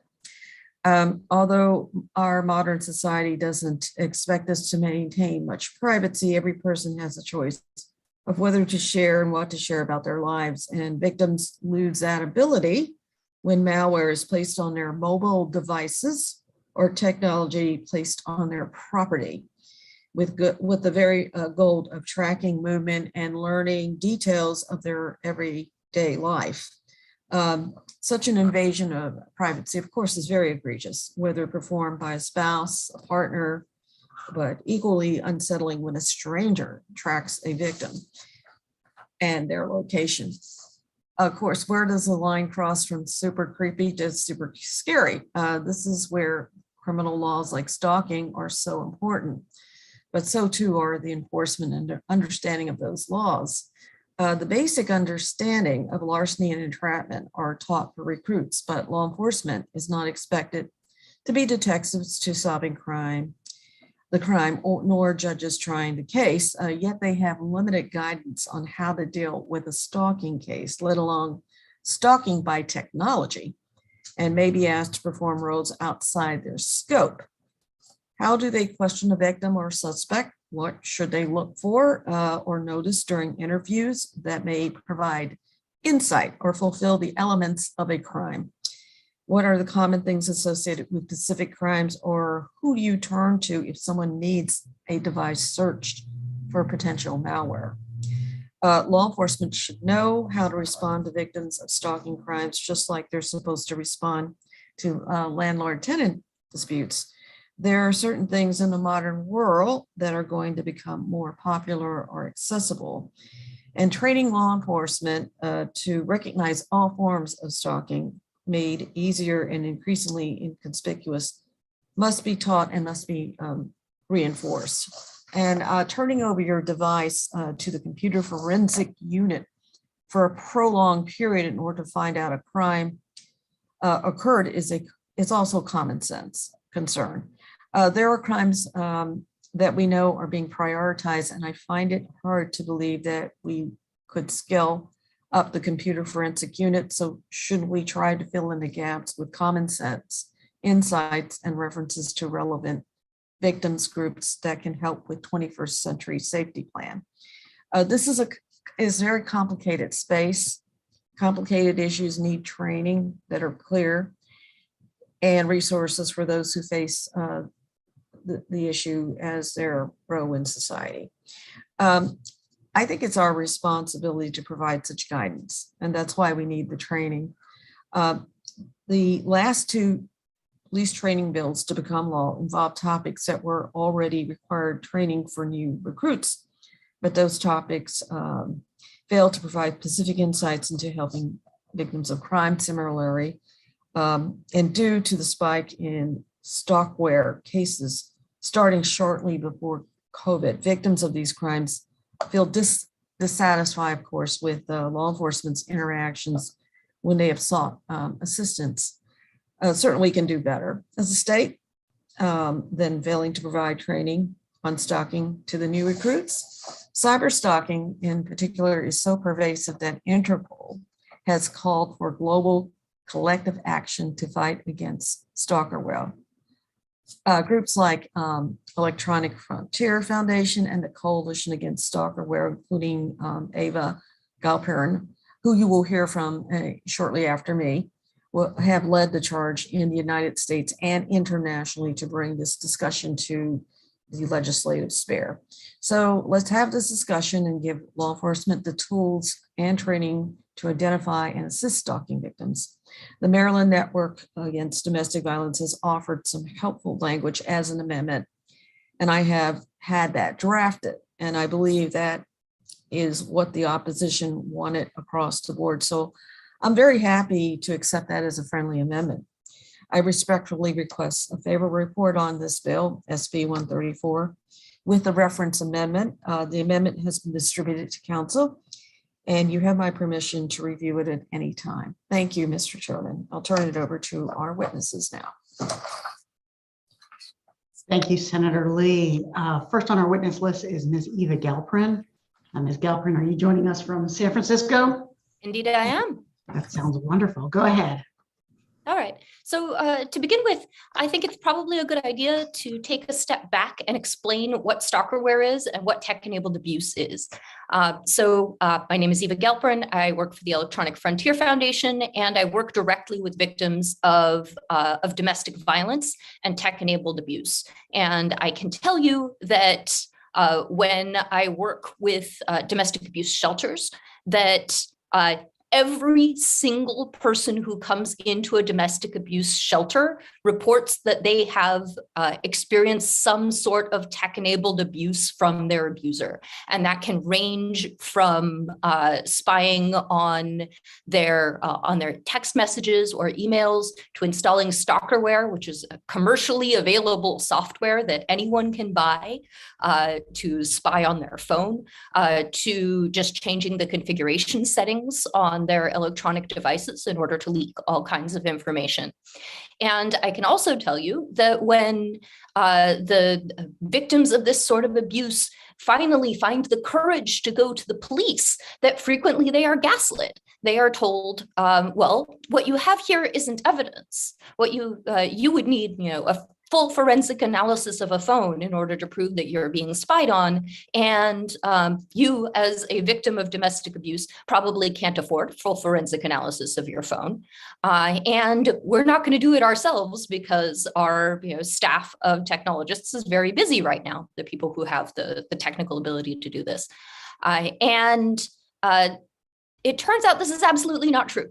In order to recognize the evidence of stalking on a technical device, all you need is a couple of hours of training. A lot of it is extremely common sense. I have worked with industry in order to create sort of markers that are very easy to recognize and that anyone can do. So all that we're asking for is that the new generation of police, the police who are coming out of the academy now, should receive this training so that they stop gaslighting victims and they stop treating this like a problem that can only be solved by an army of forensic analysts who are never going to get around to it. All right, thank you for your testimony, Ms. Galpern. We'll now move on to Ms. Shapiro with the Maryland Network Against Domestic Violence. Ms. Shapiro. Thank you, Mr. Vice Chair, members of the committee. My name is Melanie Shapiro. I'm the Public Policy Director with the Maryland Network Against Domestic Violence, the State Domestic Violence Coalition. We are supporting this bill with the amendments as mentioned by Senator Lee, and I'd like to thank Senator Lee for those amendments. Certainly amenable to discussing the language if there's any concern by the opposition to the specific, the words, but stalking is something that impacts 7.5 million people each year. 61% of the victims identify as female, 44% of the victims identify as male, and 90% of stalking incidents are committed by somebody that a victim knows. What's even more startling is studies show that 76% of women were murdered by an intimate partner or in fact stalked. And so understanding stalkerware, which is one of the most common ways technology is certainly more common method of stalking that is happening with the emergence of all the new technology. So it's incredibly important that law enforcement even entry-level law enforcement be aware of the stalking laws and the methods of stalking. We know that there are specialized officers and training that happens regarding forensics. What is important is that the information and the technology be identified and be preserved so that if it needs to go to another division that has the more specialized training and expertise that it can do so. So for all of those reasons, we support the bill with that amendment. Thank you. Thank you, Ms. Shapiro. I believe that concludes the hearing. The testimony for this bill. Are there any questions before we conclude the hearing? All right, looking around, I see no questions. Thank you. Oh, Senator Lee, do you have a question? Madam Sponsor. I just want to ask Ava Capron, how detailed is the training? I mean, does it require like a specialized forensic unit? Or can it just be done? What's the extent of the training that would be required of this? The most basic training in how to recognize stalkerware and how it works can be provided in an afternoon and essentially boiled down to a checklist. It is extremely non-technical. It involves no knowledge of forensic analysis and can be done by anyone. So it's pretty efficient, and it's not time consuming, and it doesn't require that the officers that get training are experts actually in digital forensic specialties. Absolutely not at all. Okay, and how pervasive is this now? I know that Ms. Shapiro mentioned that 76% of those that were murdered by their intimate partners were stalked at one time. Is this something that's pervasive? And how pervasive is it? The full extent of the stalkerware industry is very difficult to track because stalking is by its very nature covert. But we know that there are hundreds and thousands of infections across the country based on the number of downloads of stalkerware apps. So those recruits that are trained by, that would take a couple hours, like a checklist, it's like similar to recognizing things like hate crimes and that they're required to train on right now, and human trafficking, just the basic signs that there is some kind of electronic surveillance being put on either property or the person themselves, or are there mobile devices? Absolutely. Okay, thank you. Thank you. Thank you. Thank you, Senator Lee. Senator Castley has a question. Just a quick question for Ms. Galperin. Thank you. You said this would take a half a day of training. Is that what you're testifying? Yes. Okay. And so that would be roughly 4 hours of training, maybe 5. Mm-hmm. Is that right? And that's the trainer would be. These trainings already exist. I have written them myself. I have colleagues who have written and provided trainings to police and to police academies. So we don't even have to write this stuff from scratch. So there's a lesson plan. Yes. For half a day of training on this. Okay, and that's what we're asking, is the police to give another half a day on this. Okay, thanks, appreciate it. Thank you, Ms. Galperin. Perhaps we will take a site visit to San Francisco. You can show us all of this technology. Looks like there are no further questions in the room. And with that, we'll conclude the hearing on Senate Bill 134. Thank you, Senator Lee, for bringing that bill forward. We'll stick with you, Senator Lee, and Senate Bill 20, out-of-court statements, child victims. Go ahead, Senator Lee. So, can you hear me now? Am I on mute? Okay, great. Okay. Thank you, Mr. Chairman. This is SB 20, Tender Years Doctrine and Extension. This bill is just an expansion of Maryland's existing tender years doctrine, which allows for out-of-court statements of children under 13 to be admissible if there is an ability to confront the witness at the trial and provide the ability to question the statement taker. Due process is maintained and the existing process is extended to include the same types of children who are victims of similar crimes like things like criminal neglect, serious crimes of violence, or witnessing serious crimes like murder or homicide. You may recall last session, I introduced a similar bill. However, last year's bill went beyond the scope of this year's effort and included a new class of potential users of this procedure that was including vulnerable adults. The expansion of the types of groups covered elicited questions about mental and physical attributes of senior citizens, but we wish to bring that issue back in another session. This is not the subject of this bill, but I'm completely focused on child victims and witnesses to serious crimes in this bill. Those individuals are the same class of individuals who are currently covered under the existing law. Importantly, unlike last year, the 14-101 crimes of violence list avoids the second degree assault scenarios. That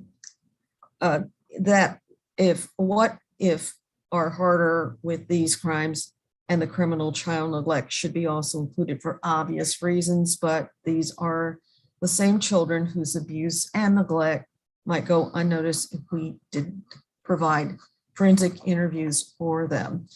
The harm, as you know, of adverse childhood experiences manifests in very complex ways, which require trained professionals to conduct interviews as close to the time of the event in question as possible. I hope you will listen very carefully to the testimony of the experts we have here today, because I know there was a lot of confusion last year about the existing law. And I hope this is an opportunity to ask the practitioners about this common practice, which is not being opposed by the OPD this year. This bill is common sense and urgently needed. For examples, you will hear from the expert witnesses who will follow me today.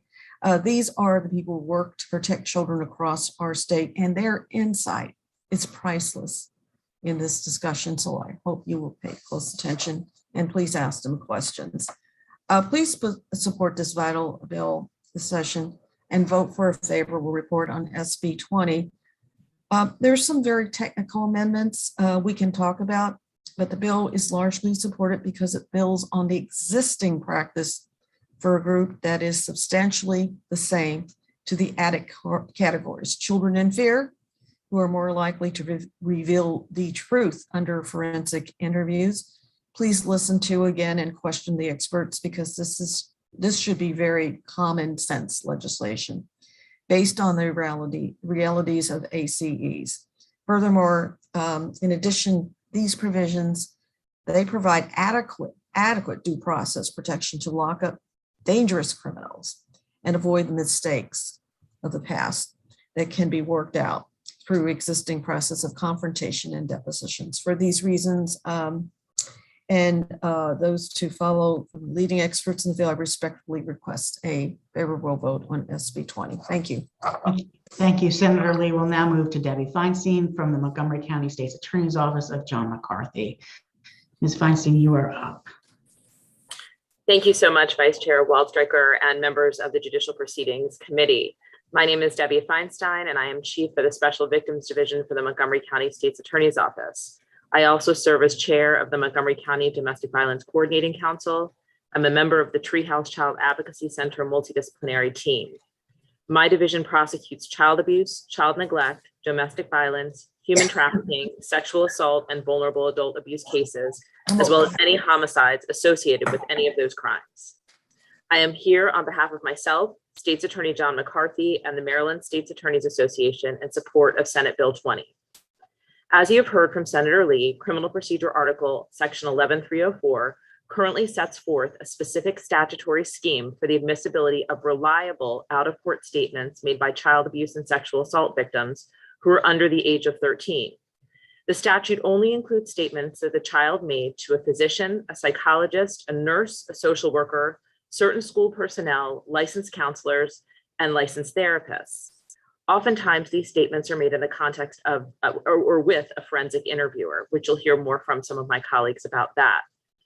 Senate Bill 20 proposes extending this 11304 hearsay exception to child victims of neglect and child victims and witnesses to crimes of violence, including rape, first-degree assault, human trafficking, and murder. I want to spend my time outlining what 11304 is and what it isn't. The hearsay exception under 11304 does not exempt the child victim or witness from testifying at trial. The court may only admit an 11304 statement into evidence after the child testifies. 11304, therefore, does not undermine the defendant's important right of confrontation. In addition, the current statutory scheme sets up a scheme that must be followed before the court can admit a statement into evidence. First, the state must notify the defendant at least 20 days before trial of its intention to offer the statement into evidence, and the state must provide a copy of the statement to the defendant. The defendant then has the opportunity to depose the statement taker, and the court can only admit the statement if the court finds that the statement has particularized guaranteed trustworthiness. May I have another moment? Sure, please go ahead and conclude, and we'll make sure that all the technical aspects come out in our questions and other testimony. Thank you so much. As you will hear from many others on this panel, child victims of crime and children who witness violent crime experience not only the trauma of the crime itself, but also experience the ongoing trauma and re-victimization during the course of the criminal justice process. I have walked many small children to the witness stand during a criminal trial. I have witnessed their terror and fright. These children must not only testify in a courtroom filled with adults they don't know, the perpetrator, and perhaps other people who they do know who are supporting the perpetrator in the room. They are then asked to talk about what is probably the most scary, devastating, and emotional thing that has ever happened to them. Contrast that with the statement that they made in a safe space, close in time to the initial disclosure or the time of the commission of the crime. The reasons that support the 11304 exception for victims of child abuse and sexual assault apply equally to victims of neglect and victims of witnesses to crime of violence. I urge a favorable report. Thank you for the additional time. Thank you, Ms. Feinstein. We appreciate your testimony. I've been asked to have Ms. Robin Grove testify next, and Ms. Grove is testifying not in favor of the bill, but just for informational purposes only. Go ahead, Ms. Grove. Hi, good afternoon. Thank you, Vice Chair and members of the subcommittee for the opportunity to appear before you today. I'm Robin Grove, the Director of the Accredited Child Advocacy Center in Frederick County and Board President for the Maryland Children's Alliance. I've been working in CACs for almost 15 years, and I have 20 years of experience in the field of child maltreatment. CACs, as my colleague had alluded to, facilitate a child-focused multidisciplinary team response to allegations of child abuse and provide comprehensive trauma-informed services to children and their non-offending family members. We work alongside our partners in law enforcement, child protective services, state's attorney's office, and expert medical professionals to support children and families through the investigative and prosecutorial processes to reduce the opportunity for re-traumatization. In 2020, Maryland CAC served just under 5,000 children who were the victims of child sexual abuse, physical abuse, neglect, human trafficking, sexual exploitation, child pornography, drug endangerment, and witnesses to violence, including domestic violence. In 2021, our CAC served more than 280 children and families by providing forensic interviews, victim and family advocacy, mental health treatment, medical evaluation, and other supportive services. Children who witness domestic violence, 1 in 15 children, are often called the invisible or hidden victims. But research shows that these children experience the same traumatic responses as children who are the direct victims of abuse. Anxiety, nightmares, guilt, shame, depression, anger, increased aggression, intense worry, hypervigilance, etc. In fact, witnessing domestic violence is the second most frequently occurring trauma in children's history and is included in the Adverse Childhood Experiences questionnaire. I have seen firsthand how these child victims suffer, how they live in isolation, fear, shame, and often silence. Why should the law treat these child victims any differently than primary victims of child abuse? By expanding the current legislation with your favorable support of Senate Bill 20, you have the opportunity to bring these kids out of the shadows, to make them visible, to allow their voices to be heard, and to promote practices that will help lead them to a path of hope and healing. I thank you very much for your time this afternoon. Thank you so much for your testimony. Now we'll go to Sarah Kulo-Malave. Sarah, let me find you. There you are. Please go ahead. Hi, can you hear me okay? Okay, thank you. Good afternoon, members of the Judicial Proceedings Committee. My name is Sarah Kulo Malave, and I was a dedicated forensic interviewer for the Treehouse Child Advocacy Center in Montgomery County for the past 8 years. And I'm here in support of Senate Bill 20. Forensic interviewers are required to receive extensive specialized training in one or more nationally accredited forensic interview protocols. These protocols are research and evidence-based. They are specifically designed to elicit reliable information from a child or about an event or events that they may have experienced and or possibly witnessed. Although referred to by different names, each protocol follows the same basic semi-structured process. We use developmentally sensitive language and focus on using open-ended, non-leading questions. Studies have shown that open-ended questions elicit more narrative responses, reduce suggestibility, and inaccuracies in recall. All interview protocols include instructions for the alleged victim or interviewee. For example, one rule is that we only talk about events that truly happened or that actually happened. Another rule is that the alleged victim or witness must correct the interviewer if he, she, or they get information wrong. This is another technique used to reduce suggestibility and or false information. Although forensic interviewers consult with law enforcement and child protective services during the interview, forensic interviewers are not involved in determining the outcome of an investigation. Further forensic interview training dictates exploring alternative hypotheses to the allegations. Thus, the interviewer is a neutral party. In my role at the Treehouse, I interviewed child witnesses to domestic violence and homicides. For example, I interviewed a 13-year-old developmentally delayed child who was at home when his father was shot and killed. I also interviewed his 9-year-old sister who arrived home from school to find her father in a pool of blood.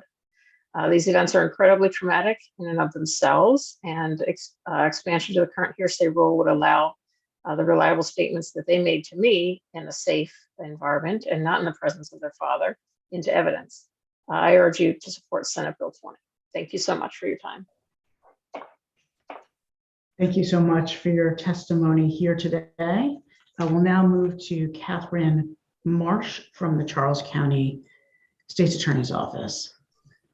Go ahead, Ms. Marsh.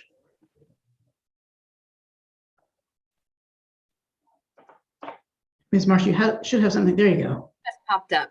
Thank you very much. Good afternoon, Mr. Vice Chair, members of the committee. My name is Catherine Marsh. I'm the Special Victims Liaison for the Charles County State's Attorney's Office. Criminal Procedure 11304 allows for the admission of a very limited amount of out-of-court statements made by a child 12 or under after a court goes through a detailed analysis to determine that there are guarantees of trustworthiness. 11304 recognizes the trauma that children suffer. There's a wealth of research on adverse childhood experiences and trauma-informed forensic interviews.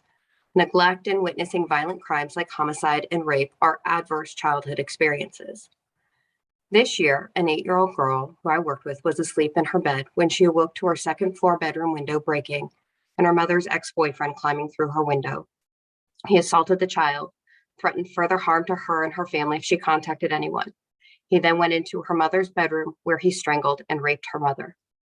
This 8-year-old had a full forensic interview completed by a certified forensic interviewer. These interviews are developmentally sensitive and legally sound, having been upheld under the Daubert standard. This 8-year-old statement about the assault the defendant committed against her would have potentially been admissible under 11304 had the defendant still been dating her mom and living in the home. However, because he was no longer lived in the home, it was not. Her out-of-court statement about what the child witnessed happening to her mom, never admissible under 11304 as it's written today. I think we can all agree that the trauma this child suffered was the same whether the defendant was a household member or not. These extremely limited out-of-court statements have been upheld time and again in our courts. However, this statute was originally passed prior to this legislature passing criminal neglect of a minor, committing a crime of violence in the presence of a minor, or sex trafficking of a minor.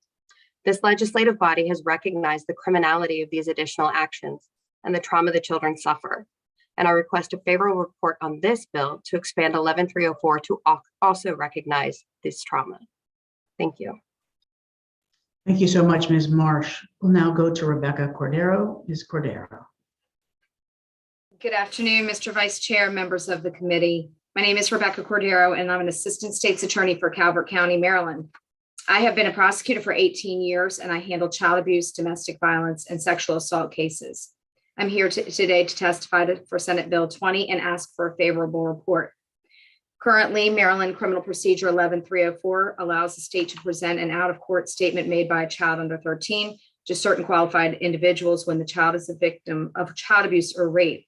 This bill would expand 11304 to include a child who is a witness to or a victim of a crime of violence, such as carjacking, murders, robberies, and home invasion. I have prosecuted numerous cases of felony domestic violence that occurred in front of young children. In one of my cases, the defendant put a gun to the head of his wife in front of her 2 children, aged 4 and 6. The children thought their mother was going to die at that moment and thought their father was going to kill them next. They were scared of death of the defendant when they ultimately got away by running out of the home. The defendant continued to come to the home that they escaped and bang on the door. He ultimately broke into the home and was charged and put into jail. They had reoccurring nightmares after this happened and were afraid that something was going to happen to their mother. The children underwent a forensic interview. They saw their father when they first walked into the courtroom for the first time and were scared and unable to speak at first. Had this proposed change to 11304 been in place, it would have given the state the opportunity to present the forensic interview at the time they testified and would have helped them tell their story. Sadly, children are witnesses to murder, victims of kidnapping and carjacking, as well as other crimes of violence. These are traumatizing experiences for children, and the bill would afford these children the same protection that is already part of Maryland law. During the course of my career, I've had to put several children on the stand to testify against their abusers. What I have experienced is that the children freeze in the face of their abuser. It causes trauma. One little girl was unable to even say anything about the incident. She just sat and held her teddy bear. It is heartbreaking. It is our duty to protect children from violence. Sometimes that comes down to putting a child on the stand to testify. When the weight of the criminal justice system is on the shoulders of a young child, tools such as 11304 reduce the trauma that they suffer as a result. Thank you. Thank you so much, Ms. Cordero. I believe we have a Mr. Tiffin here scheduled to testify. I don't see Mr. Tiffin in the Zoom room here. And so we will take questions for the sponsor or her proponents. Any questions? Senator Castley has a question. Go ahead, Senator Castley. Thank you, Mr. Chairman. So I guess it's for the sponsor, really. Reading through the bill, the only part that troubles me is the page 2 of the bill, line 15, 16, that this would also apply to instances of neglect under 3-602.1.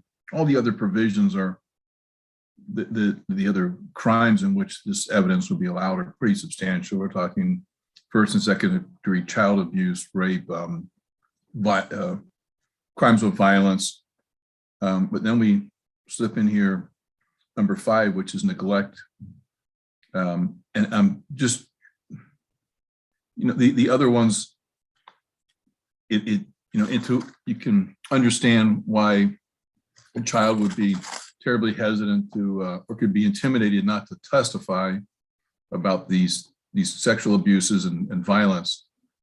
But I'm concerned that to see that a child could be pulled aside and make statements that could then constitute neglect, which is far less of an offense than these others. I'm just wondering why we put that one in there. Maybe somebody can speak to that. I see that the chair is coming back to our committee, but while we wait for his setup here, why don't we go to Ms. Marsh to answer that question? Thank you. So child neglect, when we're talking about criminal neglect, is actually putting the physical or mental well-being of the child in harm. When we're talking about 11304, we're only talking about children who are 12 or younger. Quite often, a lot of our neglect cases, we are truly talking about 5- and 6-year-olds who have been going through substantial neglect that has created medical issues and has created other concerns within the child's physical well-being. And for a child to articulate what is ongoing long-term neglect, you get the exact same trauma that you can get for a child who experiences physical abuse when they experience this kind of neglect.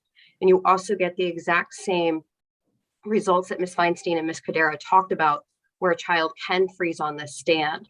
Being able to be forensically interviewed, again, that's being done to a legal standard that's been upheld in Daubert courts in a safe environment, helps the child to provide detailed, non-leading information, which is somewhat different than what you'd get in the court proceeding. It also allows the child to relay the information in a safe manner about this neglect, because again, it's putting the physical or mental well-being of the child at harm. I don't know the legal, didn't read the case law on what constitutes neglect under 3-602.1. All the statute says is intentional failure to provide necessary assistance and resources. So that could be food, shelter, drink, in sufficient quantities. Is that how you see it? So it is, and I know Ms. Feinstein, I think, is going to chime in to address the rest of that part. So generally, we do one question, one answer. So Senator Castley, if you'd like Ms. Feinstein to go ahead, that's fine by me. Yeah, I'd be appreciative. Because, I mean, my concern is that, in these other crimes, a child is sitting there relating to this forensic interpreter or forensic analyst a really horrendous crime, and the child knows that the child's saying that.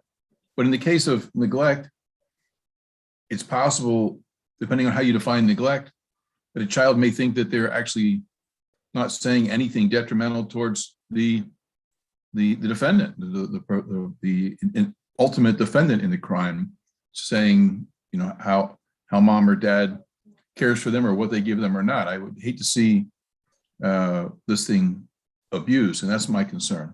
So if maybe you can put my mind at ease as far as what constitutes neglect under the law. Well, I think thank you so much, and thank you for the opportunity to answer. I think you summarized a number of the things that are included, deprivation of, food, other things like that, that are specifically delineated in the statute. The reason that child neglect became a criminal offense a number of years ago is because it is a serious crime. It's not a felony, and I certainly appreciate that.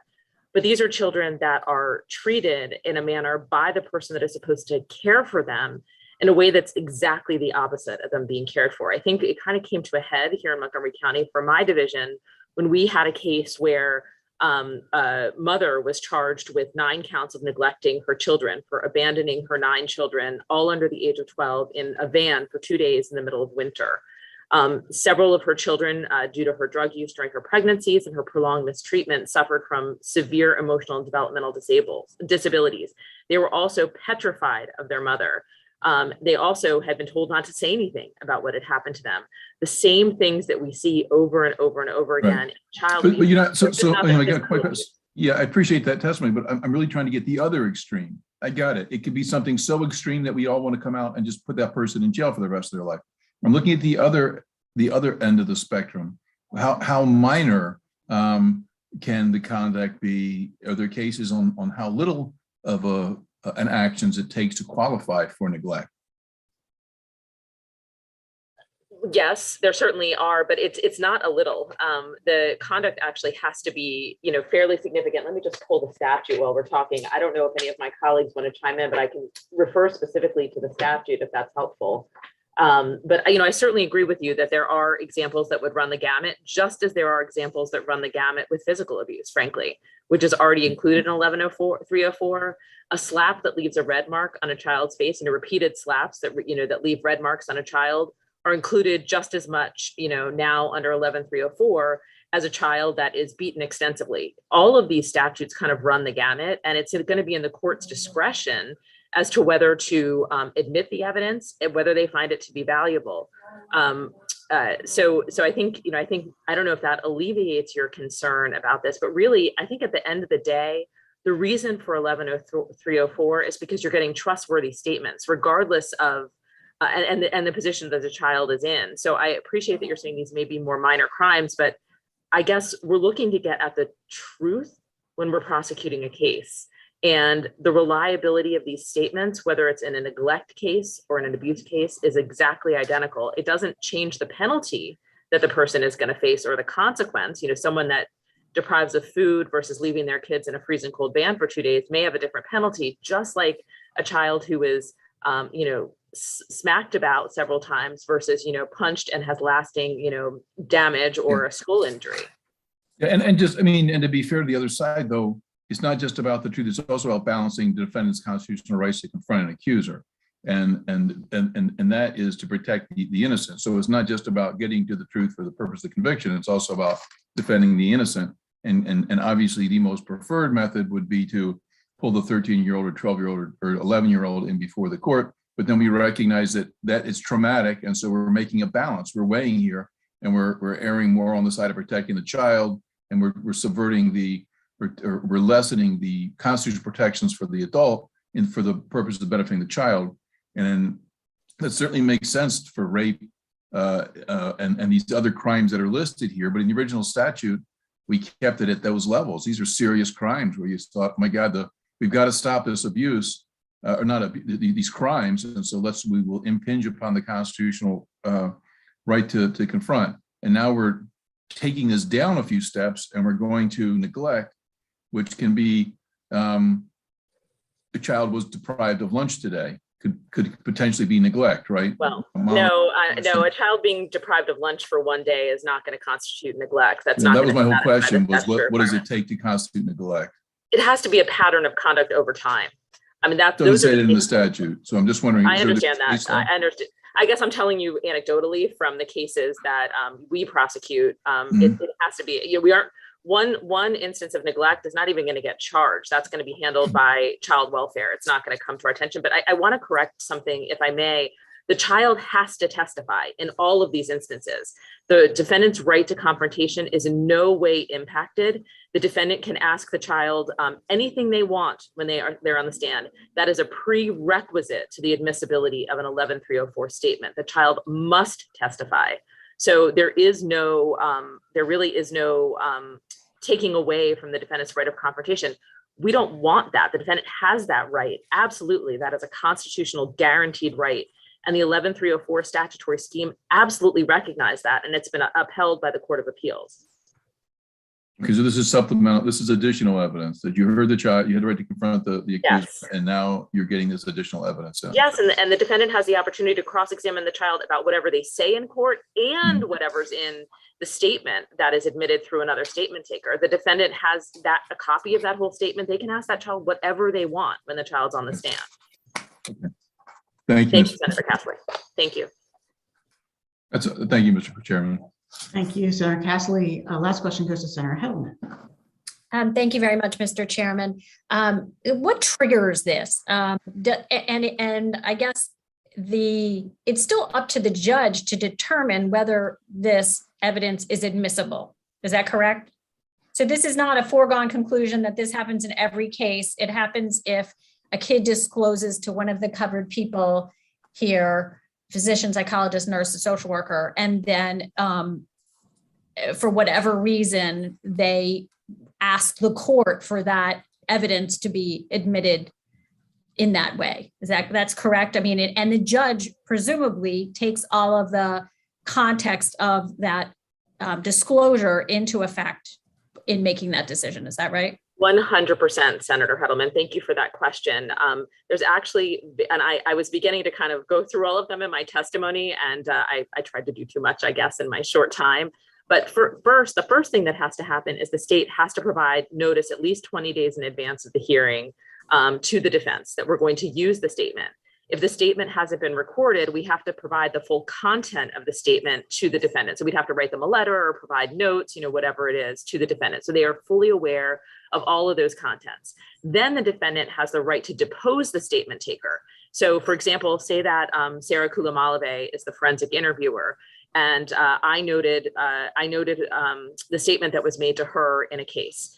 The defense would have the opportunity to ask Ms. Malave-Kulo, vice versa, Ms. Kulo-Malave, anything they want to ask her about the process of that statement being taken. And then, and only then, does it come before the court. And then the court must consider, it's a shall language in the statute, the court must consider at a minimum 13 different factors to determine the trustworthiness of that statement.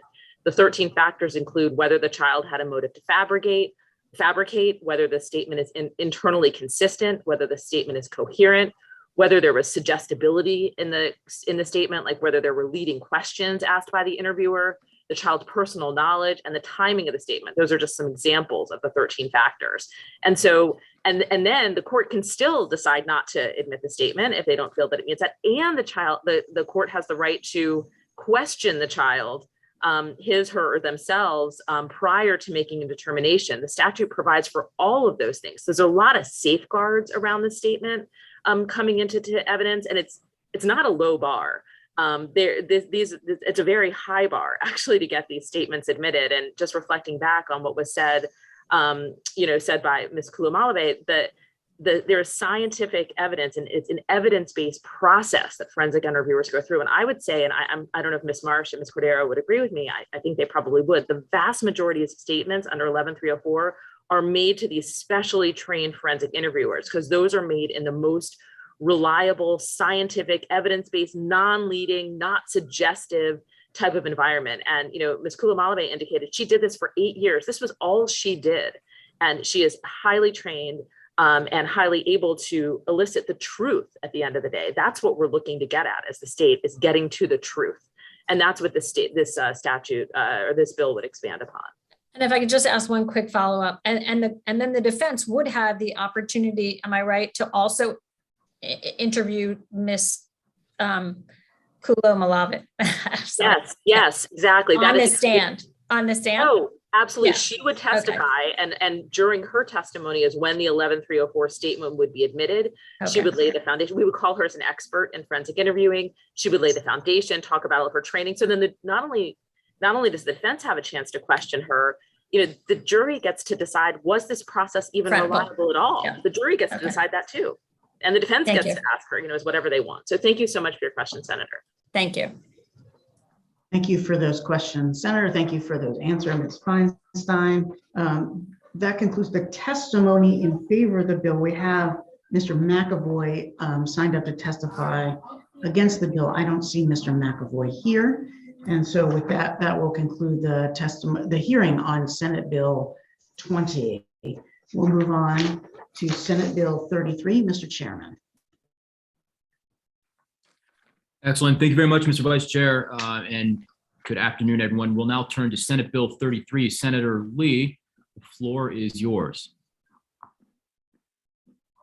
Am I unmuted? Yes. Thank you, Mr. Chairman.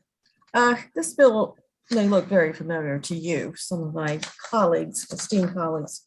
This is SB 33, the repeal of the spousal defense to sex crimes. For my last bill today, I just want to say this is a repeal of an antiquated spousal defense to sex crimes. The bill's familiar, as I indicated earlier to everyone, including our newest member. Everyone who has spoken about this bill in JPR has indicated support for the concept, but it never makes it to the finish line because of the other concerns are wrapped into this conversation. This year, we passed legislation because the bill was filed early, and we have plenty of time to discuss it again. There's no opposition to this testimony, and the prosecutors, women advocates, and even the defense attorneys understand this provision deserves no shelter within Maryland code whatsoever. I'd like to use this hearing as an opportunity to fully discuss the bill and air out any remaining concerns that are on point with the scope of the bill as it is introduced. So to provide fair notice to all the important stakeholders and otherwise that might want to explain their opposition to the added provisions and related concern for unmarried couples. This bill is about married couples and married couples only. And I'm simply asking to remove this defense from the code completely with respect to married couples. Please note the title of this bill, Senate SB 33, has been restored to a more generic title out of respect. We want to keep the focus on the specific charge of this campaign to remove the stained institution of marriage caused by the special defense to sex crimes offered to spouses in Maryland. The bill is the clean, full repeal of the spousal defense to sex crimes. The limited scope of this bill was by design because our code contains an unfounded, unconscionable defense to sex crimes for married couples. Put simply, marriage is something that should definitely be encouraged and not sullied with the idea that you can drug, you can rape your wife or husband without any repercussions or any accountability. It's hard enough to charge abusers with assault. Why we are making it harder to prosecute spouses for sex crimes that could otherwise be proved beyond a reasonable doubt, absurd as well. Unmarried partners have the full scope of protections provided under Maryland law, in contrast to married couples. A complete defense is completely defenseless. We can't leave victims in some sort of nightmare scenario. And I hope that this year will be the year we can pass this bill as you see it before you. Please join me in supporting and finally passing SB 33 this session. I ask your favorable report on this bill. And I'll turn it over to those in support of this bill. Excellent. Thank you, Senator Lee, and thank you for your tenacity and stewardship over the years. We will now turn over to your panel, and we'll start off with Ms. Jordan. Ms. Jordan, you're up. Welcome. Thank you, Mr. Chairman, Mr. Vice Chair, members of the committee. I'm Lisa Jordan with the Maryland Coalition Against Sexual Assault. We're here to urge a favorable report on Senate Bill 33 with no amendments. You have all heard this bill before. Senator Watson, it's so lovely to have you on JPR. I believe you're hiding with your camera off, but you've also heard this bill over in the Judiciary Committee. Thank you for your support in that committee. This bill really does stand for the simple policy that marriage should not be a defense to any sex crime. Spousal defense laws are archaic and they're rooted in the historic notion that women are property. Now, last session, this committee had extensive discussions about sexual touching, and it recognized that the law should not treat married and unmarried couples differently. But remarkably, and from MCASA's view, regrettably, the committee addressed this with an amendment that actually diminished the rights of unmarried people to say no and created a higher standard for proving lack of consent for the unmarried people. And MCASA respectfully asks you to reconsider and reject that approach. Reviewing what is current law in Maryland regarding consent, remember that Maryland is not an affirmative consent state. Other states may require that you ask first, touch later. That is not Maryland's law. Travis versus State holds that if consent to touching is not denied, the law requires, quote, either some degree of resistance or a rational fear of resisting. If there is no resistance and there's no fear presenting the resistance, there is no fourth degree sexual offense. Concerns that repealing the spousal defense would somehow result in prosecution of a husband touching his wife in the middle of the night without asking first, these are unfounded fears. And let's also be clear that a judge or jury would look at the context of the interaction. The judge or jury assesses whether someone was too scared to resist, taking into account the circumstances and capacities of the party, including whether the assailant is a stranger or an intimate. Our law should always respect when someone says no. People should have the right to refuse sexual interactions, whether they're in a relationship or not. It's past time to change the spousal defense law, and MCASA urges a favorable report on Senate Bill 33. Excellent. Thank you, Ms. Jordan. And now we'll go to Ms. Shapiro. Thank you. Good afternoon, Mr. Chairman, Mr. Vice Chair, members of the committee. I'm Melanie Shapiro, the Public Policy Director with the Maryland Network Against Domestic Violence.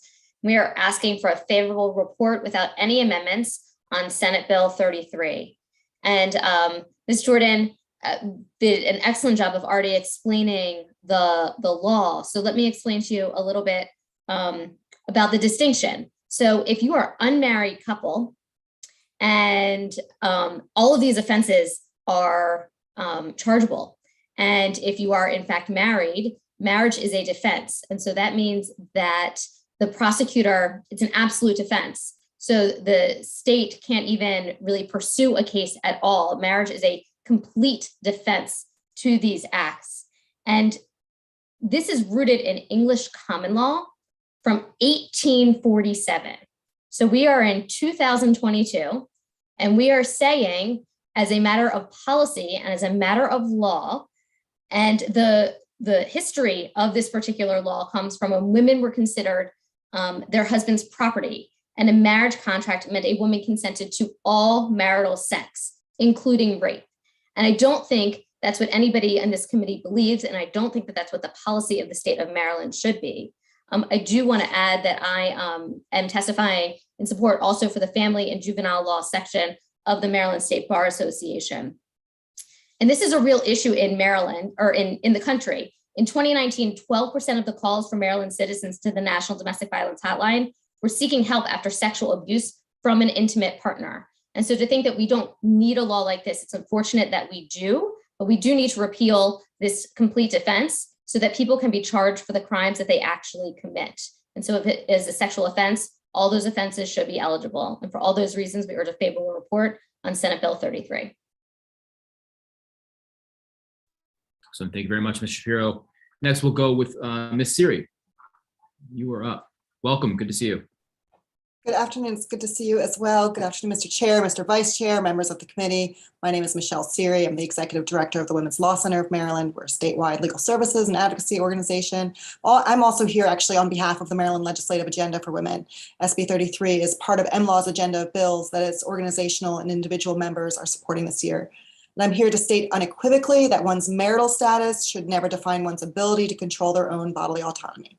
So according to the last census, over 137,000 people lived with an unmarried partner in Maryland, and each one of those people were entitled to file criminal charges for unconsented to touching. There has been no evidence that the ability to do so has wrecked those relationships or has resulted in trumped up charges and prosecutions, and yet married couples are not afforded the same right to say no means no and have it mean anything. And there is just no way that our laws can be considered more just by that dichotomy. So every individual, we believe, should be empowered to claim their bodily autonomy. And this includes men, women, it includes people of all races, all faiths, all nationalities, and disability status. And our laws should not be any different for married individuals. And for all of those reasons and those stated by my wonderful panelists, and thank you to the sponsor as well, we urge a favorable report without any amendments on SB 33. Thank you. Thank you. All right, we'll hear next from Ms. Lenig. Dorothy, I saw you there. There you are. Welcome. Good afternoon, Mr. Chairman, members of the committee. My name is Dorothy Lenig. I'm the director of the Domestic Violence Legal Clinic at the House of Ruth. The House of Ruth provides services to victims of domestic violence throughout the state. I'm going to make every effort not to repeat anything anybody else said. We're here in support of Senate Bill 33. Domestic violence is serious and it's a crime. And in past years, some folks have argued that for these very minor sexual crimes, the fourth-degree sexual offenses, that those folks should go and get a protective order rather than have the ability to press criminal charges. But it really just doesn't make any sense. Why would an unmarried person be able to file criminal charges and a married person not be able to? Definitely a protective order should be an option, but pressing criminal charges should also be an option. A victim can file criminal charges for assault, whether they're married or not, for stalking, sextortion, revenge porn, any of these things. But if you're married, you can't file for this one category of crime. So this is 2022. It's certainly time to change that. We urge a favorable report on SB 33 with no amendments. Thank you. Thank you very much, Ms. Lenig. And next we'll hear from Ms. Williams.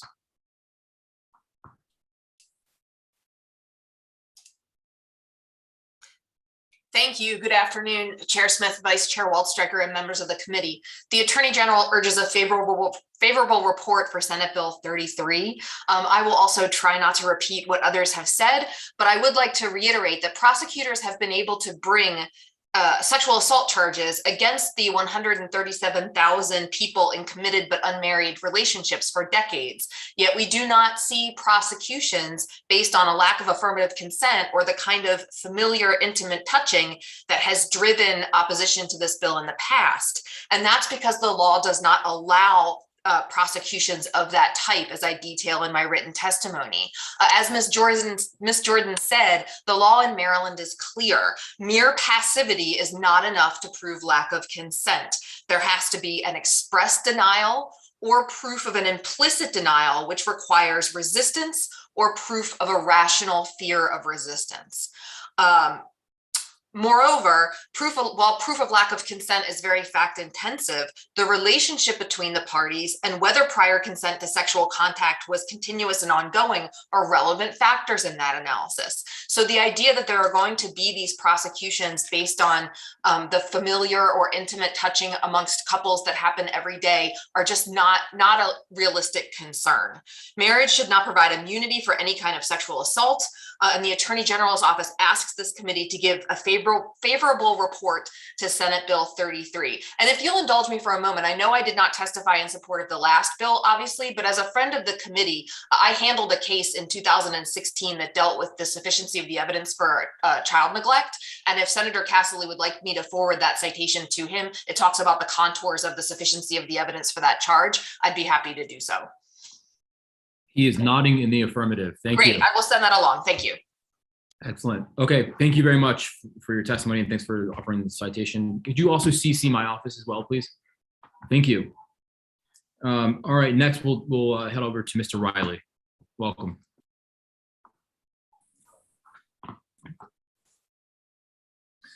Thank you, Chairman.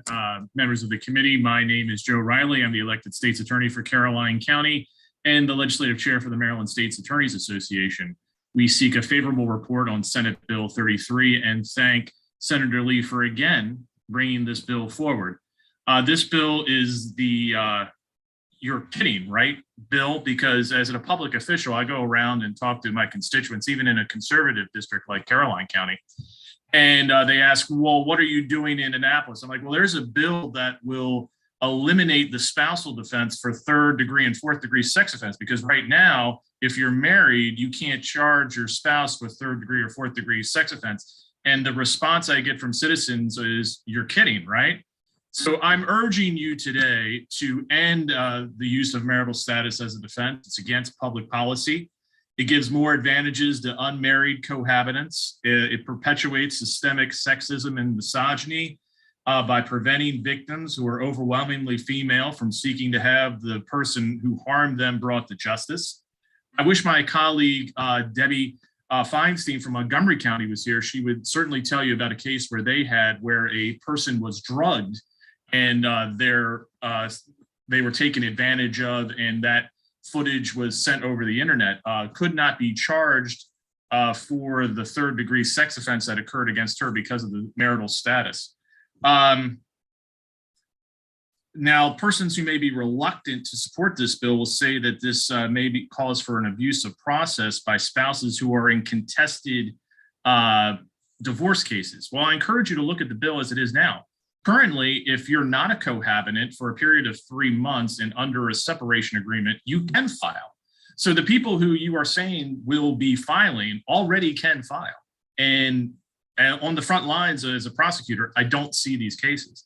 I would also encourage you to remember that a slight harm isn't what we're talking about here. Because they'll say, well, you roll over in bed and you accidentally touched the breast of your wife. Is that going to be fourth degree sex offense? Well, I don't currently see spouses charging their cohabitant spouse with second degree assault for actions that would also constitute sex offense. And that's important because every second degree assault merges into fourth degree sex offense. We don't see it. It's not a real problem. And trust prosecutors, we can weed those out if they happen. Thank you for your time. We seek a favorable report. Thank you very much, Mr. Riley. I see Mr. Gibson. Are you here for this bill? I didn't see you on the list here, but I don't see you on the next bill as well. I'm just going to unmute you real quick, but because I want to get to you next if you are. Thanks. Will. I'm here for Senate Bill 21. Excellent. Okay, we'll see you in a bit then. All right, thanks. Appreciate that. All right. We'll now go to Mr. Apple. You're up. Good to see you again. You're a frequent flyer here at JPR now. Thank you very much, Mr. Chair, Mr. Vice Chair, committee members. My name is Chris Apple. I live in Columbia, Maryland. And as has been mentioned, this is the third year this bill has been before this committee. Over those 3 years, you've heard testimony from survivors, from prosecutors, from victim service providers, and from Senator Lee. They have told you about terrible acts that went unpunished in Maryland because of this law. I know there's been a lot of concern about spurious claims arising between spouses if this law is repealed, but I don't think this bill will cause that problem. Previous testimony and today's testimony has made clear that this bill is not concerned with ordinary spousal touching and that we do not expect to see a flurry of false claims if this law is repealed. And I think that discussion is causing us to lose sight of the much bigger problem, which is the ongoing abuse that this law enables and the tragic effects it's having on survivors. Because this law hasn't been repealed, many people still don't have protections they urgently need. Every day, all over the country, survivors do not come forward to tell people about their abuse because they are afraid that they will not be believed or listened to. Unfortunately, I think this law is making that worse. I imagine that some survivors don't feel heard in Maryland because when they do come forward, their abusers are allowed to escape any consequences and are free to abuse again. Together, we can break this cycle. Prosecutors are ready to prosecute, and with a favorable vote, you can give them the power to punish these abusers and prevent them from doing more harm. And I can't think of a better way to show survivors that we do care about what happens to them. I think Maryland is ready for stronger protections against sexual abuse, and if we all work together, we can achieve it. I respectfully urge the committee to issue a favorable report for this bill. Thank you very much, Mr. Chair, for the opportunity to testify. Excellent. Thank you very much. All right. Next we have, is Miss Ruth here? I'm looking for her in the room. Sandy, I may have, no, she's not here. Okay, Michelle's saying that. Okay, excellent. So we'll move on. And then I want to make sure that we get to Inderfirth, Miss Inderfirth, you from Montgomery County. I saw you. There you are. Excellent. Welcome. Hello, thank you. Good afternoon, Mr. Chair, Mr. Vice Chairman, and members of the committee. My name is Ashley Inderfirth. I am here to testify in support of Senate Bill 33 on behalf of the Montgomery County State's Attorney's Office and John McCarthy. I wanted to, Mr. Riley indicated that there was a case from Montgomery County. I'm not sure if he's referencing the same one. We've had, unfortunately, a couple of them, but I wanted to share with you a case that I handled that really demonstrates why this law is antiquated and absolutely must be repealed. In my case, a woman woke up suddenly in her bed with her husband, she was on her stomach, her legs were spread, and she was naked. Her husband had a laptop in between her legs, and he was taking close-up videos of her intimate areas as his fingers penetrated her vagina. He was operating a camera, and she demanded that he show her the website he'd been on. He pulled up the site, and she learned that he had been doing this for months and even years. There were dozens and dozens of close-up videos of her genitals on the internet. She could see that she was completely asleep in these videos, but her husband was videoing himself doing all of these different sexual acts to her. She had no idea that these events had happened and had never consented to her husband using her body in this manner.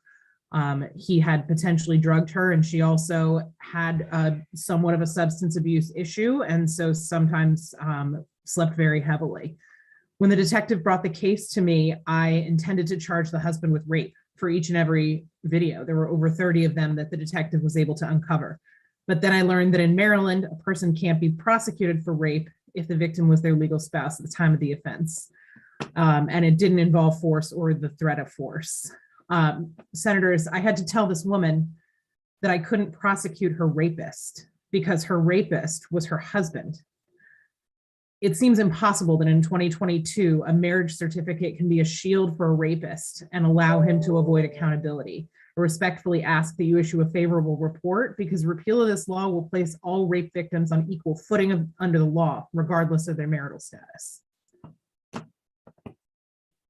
Thank you very much. All right, next we'll go to Ms. Sirancion. I think you're here. Here you are. My apologies. Did I get that pronunciation right? Pretty much, Sirancion, very close. You Thank you. Welcome. Thank you, Mr. Chairman, Mr. Vice Chair, and members of the committee. My name is Gina Sirancion. I am the state's attorney for Washington County. I'm also a sex assault prosecutor, have been so for 28 years. I do not want to reiterate what my colleagues have told you, but I do want to tell you about a case that I am involved in right now, in which my rape victim comes to me as someone who has, for 3 years, been drugged and raped vaginally by her husband. She discovered this when she woke up one morning with duct tape on her wrists, wondering what this was about. She later found out that she was being drugged with her own sleeping pills. Her husband was videotaping himself raping her. And in an unusual twist to these cases, he gave a full confession that he was doing this.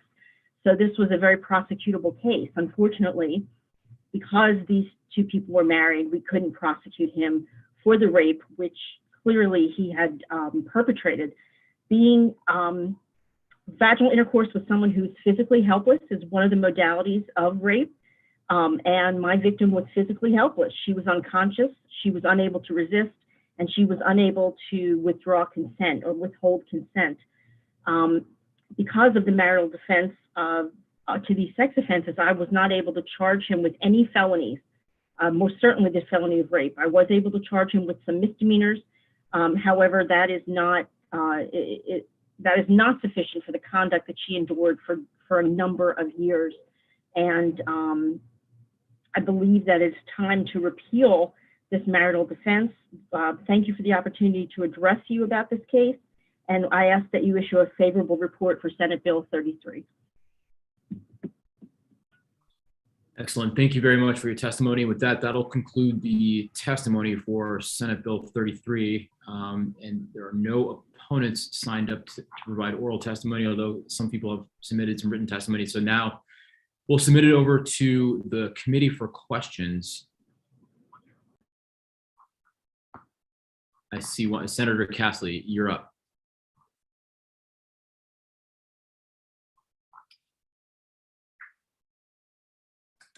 There you go. Am I good? You're good. Yeah, I thought, and I didn't pull out the code to review it, but based upon the last witness's testimony, I thought this was already not a defense to rape. Is that not correct? Ms. Siracion's muted. Okay, we're good. And then I see that Mr. Riley wants to go, but I'll have you acknowledge him if you'd like to hear from him as well. But let's go to Siracion first, Miss.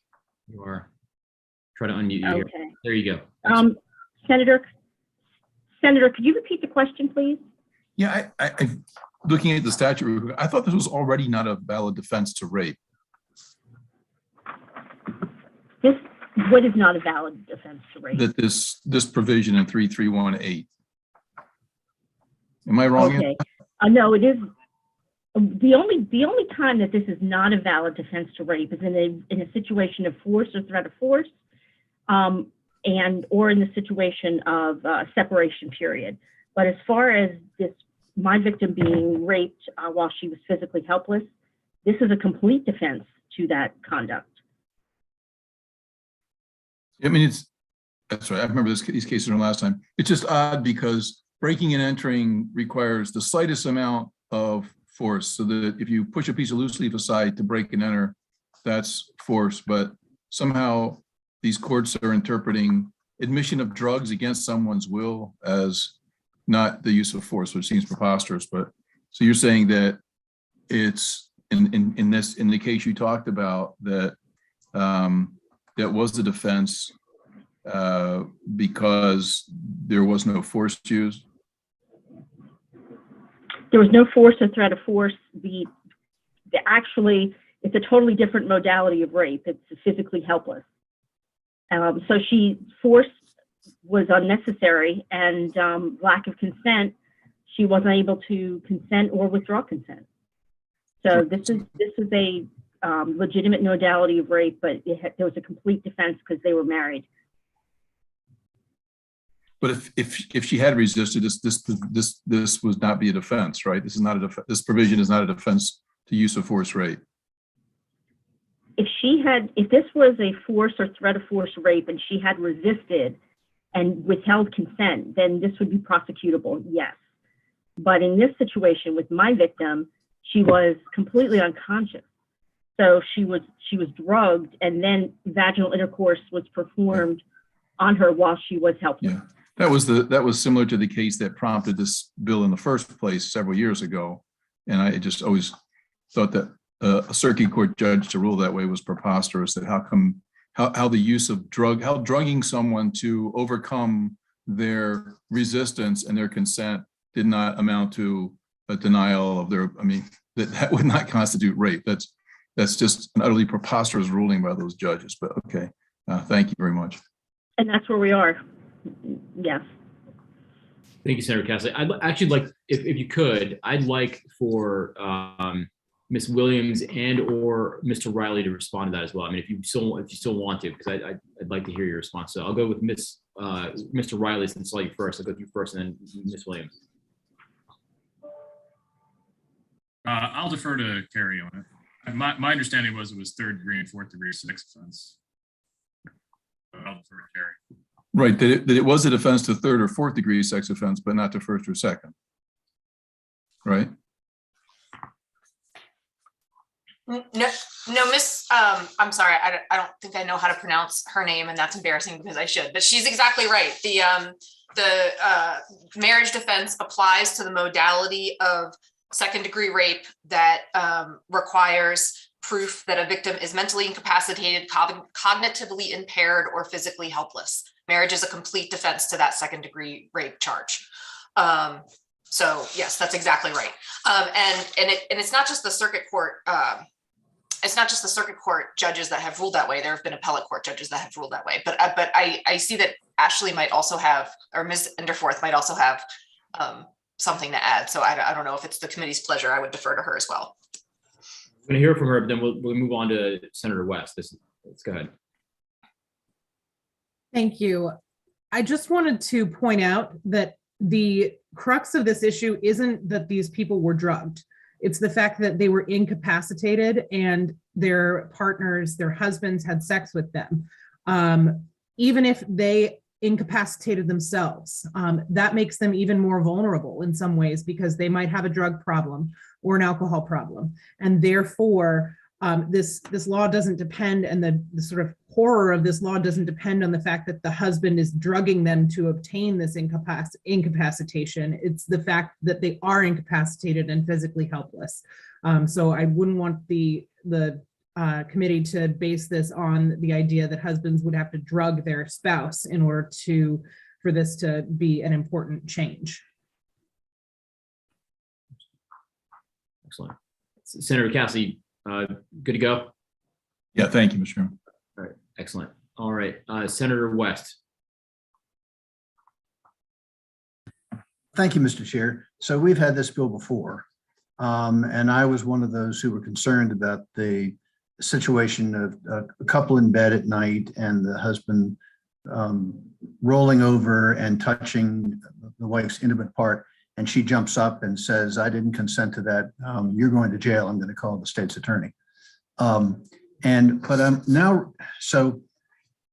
I'm now reading the testimony of Scott Schellenberger, which adds a different gloss on that. And what he says is, members of the Judicial Proceedings Committee were concerned that some common expressions of affection between couples need to explicitly be excluded from the criminal law. In order to assure no prosecutions of these contacts, Section 3-301 in parens little III, close parens, was created. Section 3-301 little III explicitly states that if a couple is in an ongoing consensual sexual relationship, physical contact commonly accepted is allowed unless one party has communicated, note the use of the past tense, that it is not. That seems to be an answer to our concern in prior years. So, and I have the greatest faith in Scott Schellenberger's reading of the law, but is there some proponent of this bill here who can confirm that in his or her view, that is the correct reading of the law, and therefore those of us who were concerned about that problem in past years should no longer be concerned because the law provides for it? So I see Ms. Jordan is ready to respond, so I'll click on her. Thank you. Thank you, Senator West. I too share a great deal of respect for Scott Schellenberger. However, he's completely and totally incorrect on this matter. And I that's why I asked the question. I promised to text him and let him know my opinion afterwards. But that was an amendment that that this committee proposed last session that was not enacted. And I believe, Senator, you may have stepped away when we started the hearing. Both Ms. Williams and I was in another committee presenting a bill, so I'm sorry that I missed. Yeah, no. But I very much hope that that we have a chance to talk about that issue because we discussed this very specifically. Maryland is not an affirmative consent state. So affirmative consent states are where, there's no touching unless you have consent. So it's an ask then touch. That is not Maryland's law at all. In Maryland's law, the case law is very clear in the Travis case. It holds that consent to touching, if it's not denied, the law requires either some degree of resistance or a rational fear of resisting. So rolling over in bed, touching your spouse is perfectly legal until your spouse resists, unless your spouse is scared of you and can't resist. Or if before you touched her, she said no, you can't violate that. It's not like you have to wait for the resistance. But really, those are the three circumstances. Somebody says, no, don't touch me. Somebody is touched and they push back, or someone is so scared that they don't push back.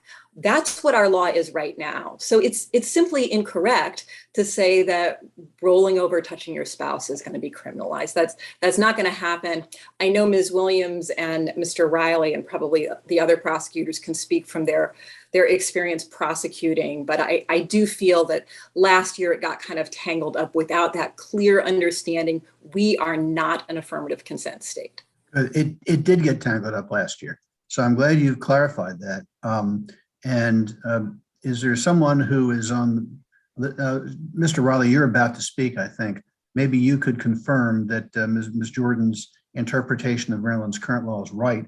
And if you're right, then I don't think I have a concern about this bill anymore. So maybe Mr. Riley could speak. I think Ms. Jordan's interpretation is correct. And I would further add that if you are concerned with the spouse rolling over and the touched spouse saying, oh, I've been fourth degree sexually assaulted, you're going to go to jail. You have to remember, as we said in the testimony, there's 136,000 people who are unmarried cohabitants. So that could file this charge. You don't see it. It doesn't happen. Two, even if you don't have fourth degree sex offense, you could have second degree assault. You must have second degree assault. Every fourth degree sex offense must be a second degree assault. You cannot have one without the other. So if that was true, if this fear was rational, that this could happen, you would see these people filing second degree assault charges. And I simply do not see it happening. You can ask my colleagues in the other jurisdictions as well. Thank you. It's very reassuring. And I appreciate the answers of both Ms. Jordan and Mr. Riley. Go ahead, Ms. Williams. Thank you. I don't want to, I will say that I agree with both what Mr. Riley said and what Ms. Jordan said, but I also, Senator West, thank you for your question and for expressing your concerns. I also want to point your attention to the definition section of the criminal law article, subtitle 3. 3301E2 defines sexual contact, and it says sexual contact does not include a common expression of familial or friendly affection or an act for an accepted medical purpose. So in addition to all of the things that we've talked about here, and Ms. Jordan's exactly right on what Travis says and the fact that mere passivity is not sufficient to prove lack of consent, we also have that definition of sexual contact that should alleviate your concerns. Thank you. Excellent. Okay, thank you very much. All right, additional questions from members of the committee? All right, seeing none, thank you, Senator Lee. That'll conclude the hearing for Senate Bill 33. All right, now we'll move on to our final bill of the day, which is Senate Bill 21. Senator Carter, you're up.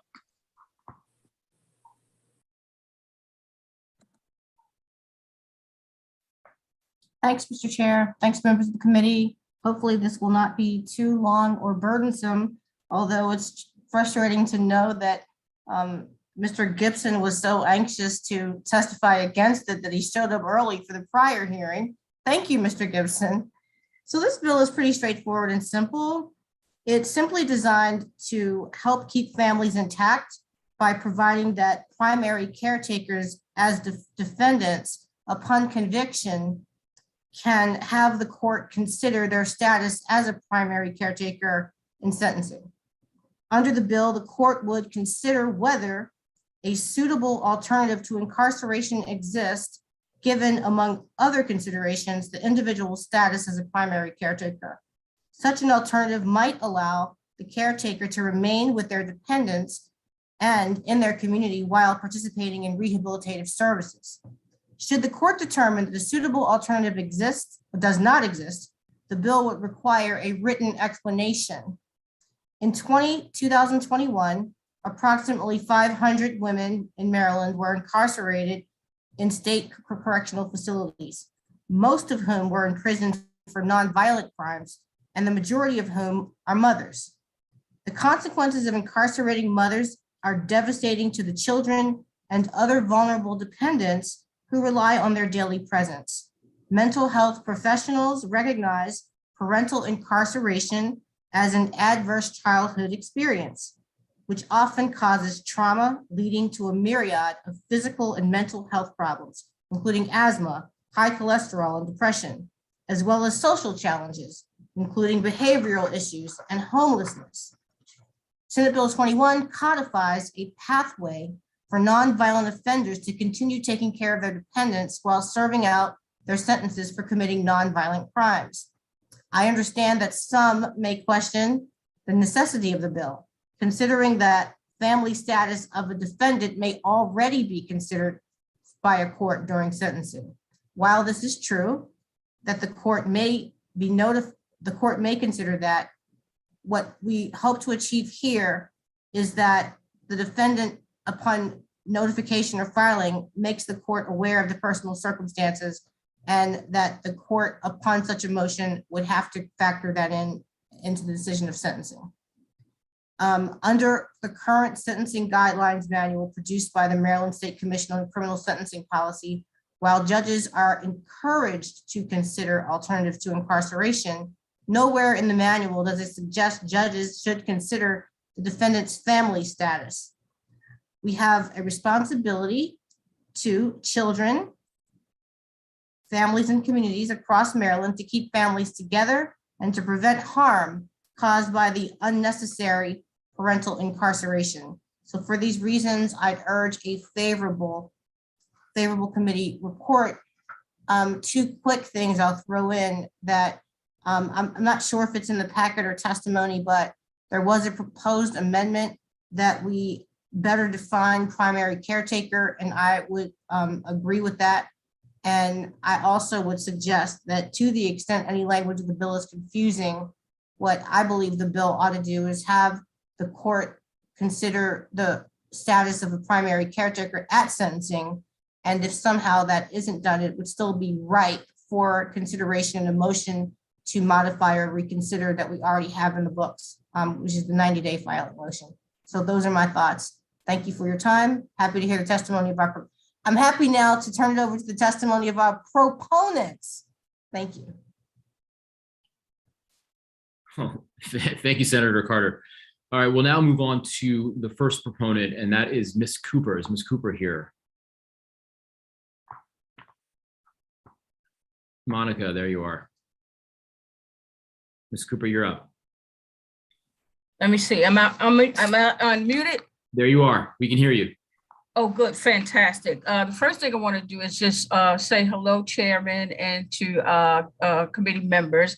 The second thing I want to do is to say, hey, I'm Monica Cooper, the Executive Director of the Maryland Justice Project. And what I would like for the chairman of the committee to know that this bill is about creating a way to provide opportunities to stop causing further harm and find other ways to address accountability while supporting and resourcing families to heal and advance their lives as they move forward together. I could go into a whole bunch of numbers, but a few things I want to say is that on any given day, 90,000 children in Maryland have a parent that's under some form of correctional supervision.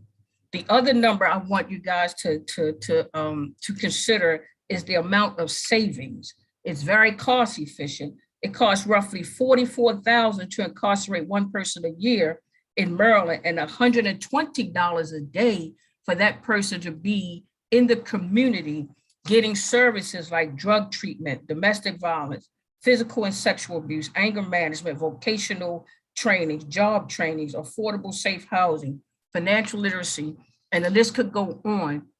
And what we do know is that behind the wall, the chances of these people getting these types of programming that already exist in the community are slim to none.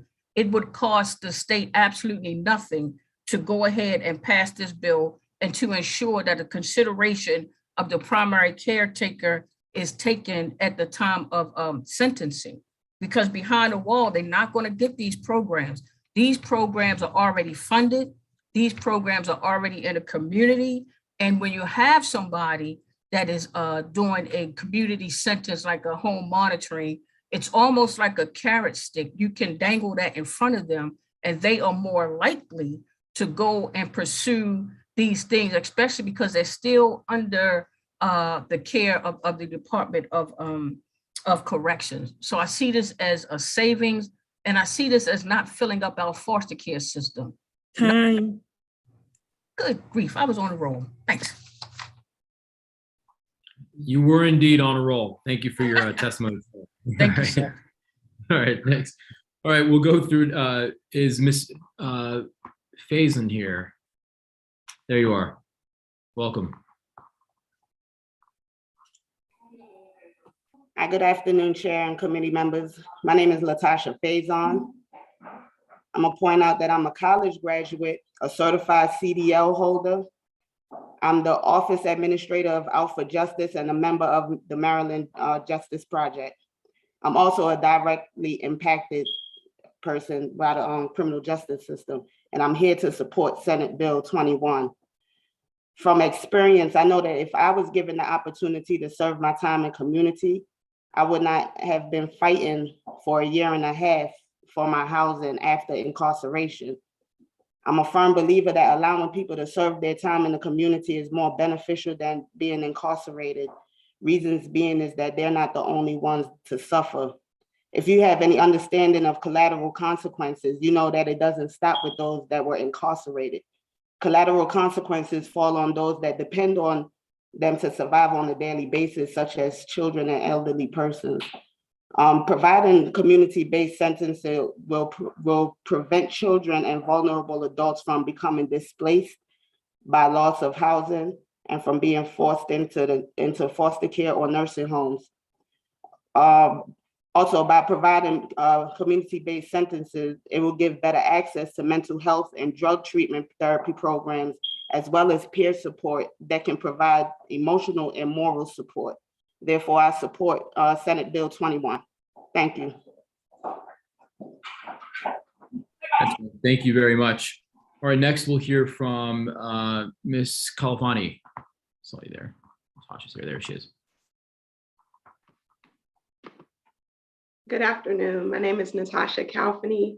I'm an attorney at the Office of the Public Defender in the Parental Defense Division. In the Parental Defense Division, we represent parents who are at risk of losing their children to foster care, as it relates to this bill, we would be representing parents who are incarcerated for nonviolent offenses, whose children are coming into foster care because the parent is not available to care for the child. The Office of the Public Defender is in support of Senate Bill 21, and we do ask that the committee give a favorable report for this bill for several reasons. And I guess I'll just pick up where Ms. Cooper left off, in that this bill intersects with the criminal justice system and the child welfare system, being that many children whose primary caretakers are incarcerated have contact with the child welfare system, either temporarily while other relatives are vetted to take custody of them, or long-term. And that could look like long-term foster care, and it could also lead to the termination of a parent's rights to their child when their incarceration has nothing to do with their ability to care for their child. In those instances, once a child comes into the custody of the Department of Social Services, particularly where a parent is incarcerated for a nonviolent offense, that child does not get released back to the custody of their parent just because their parent is released from incarceration. Generally, that parent would have to jump several hoops and participate in a number of services before they're able to regain custody of their child. And they would have to participate in services that really had nothing to do with why they were unavailable for their child in the first place. Depending on how long an incarceration would take, how long the sentence would be, that could put the child in jeopardy of being available for adoption, as children in foster care are in a time limit. And I just would like to say lastly that Senator Carter did make reference to a lot of the impacts on children from being separated from their parents. And we know that trauma is long lasting, and I think causes even more problems and more contacts with the justice system when that child gets older. Excellent. Thank you very much. All right, next we have Ms. Haven, and then Ms. Milano, you're on deck. So Ms. Haven, there you are. Good afternoon, Mr. Chair, Mr. Vice Chair, members of the community. I'm back. My name again is Kimberly Haven, and I am this time with Reproductive Justice Inside. We are an organization focused on the sexual and reproductive health care of incarcerated women and girls. And we're here today in support of SB 21. This is good legislation. It is at its core forward-thinking efforts to keep families intact and support them. I want you to just sit with this number. 90,000 children have a parent under some kind of correctional supervision. 90,000. This legislation does not take away from judicial discretion. In fact, it's just the opposite. It provides an alternative, an off-ramp. It allows for supportive services that will keep the individual accountable to the court. It ensures compliance with conditions that may be imposed by the court. And it is legislation that values the importance of family. This legislation keeps families intact. It eases the trauma that would otherwise be inflicted by the removal of the primary caregiver from the household.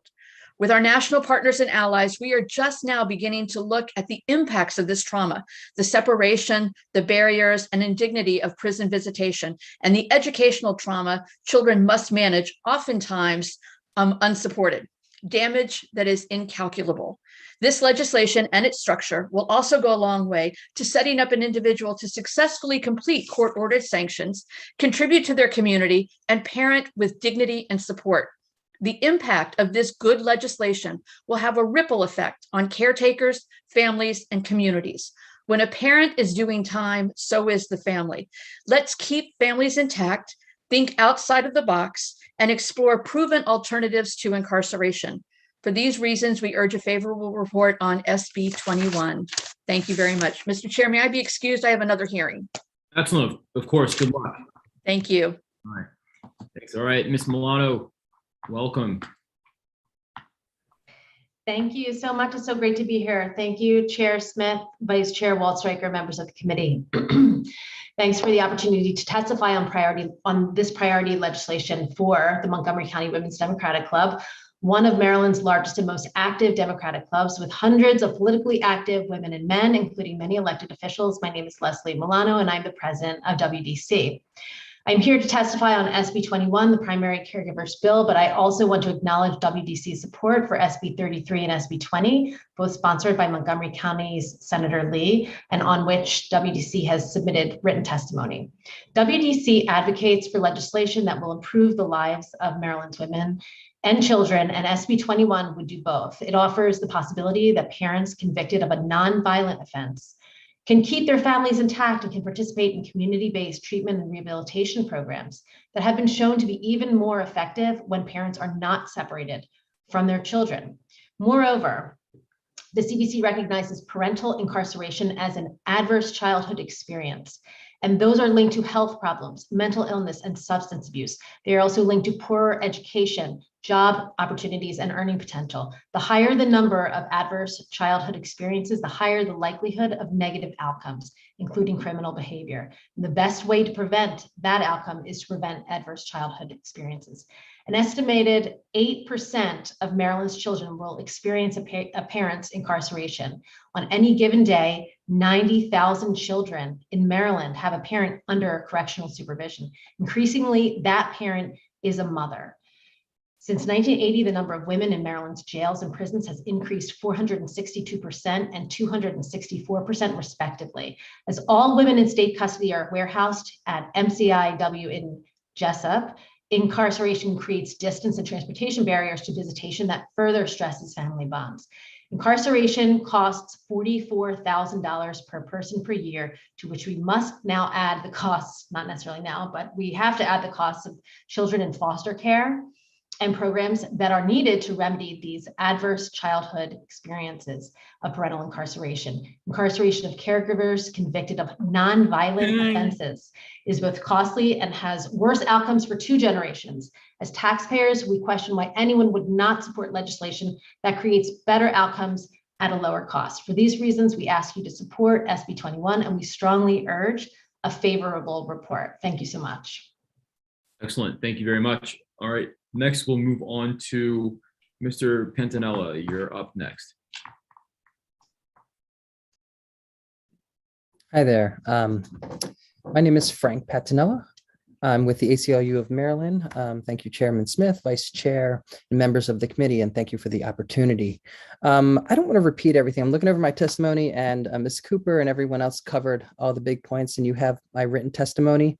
I just want to add that I've been at the ACLU for 14 years and been working on public education issues solely. And before that, I was a social worker in Baltimore City High School. I've worked with dozens of children who had parents incarcerated or they've been incarcerated before. And I can say that my experience with them matches what the extensive research shows in terms of what the children experience when they are separated from their parents.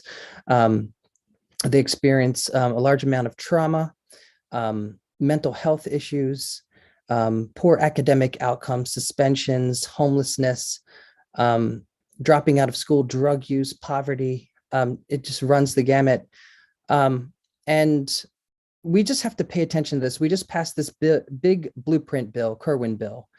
And a lot of the bill focuses on wrapping around services for children and families. We have to get all the systems working together and rowing in the same direction. We have to figure out a way to address mass incarceration in a way that is responsible and cost effective. And I think this bill goes a long way in doing that. So thank you for the opportunity, and we urge the committee to give SB 21 a favorable report.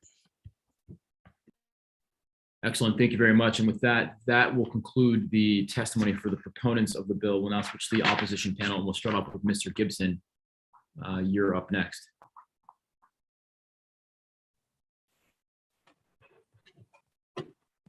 Thank you, Chair. Appreciate it. And good afternoon, everybody. Senator Carter, good to see you too. I know you noted me earlier when you were talking, so I just wanted to make reference to that as well. So my name is Rich Gibson. I'm the State's Attorney for Howard County and the President of the Maryland State's Attorneys Association.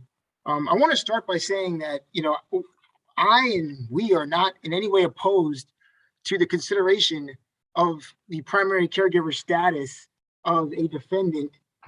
However, it's important to note that Maryland places no limits on the information that a judge can use to craft an appropriate sentence.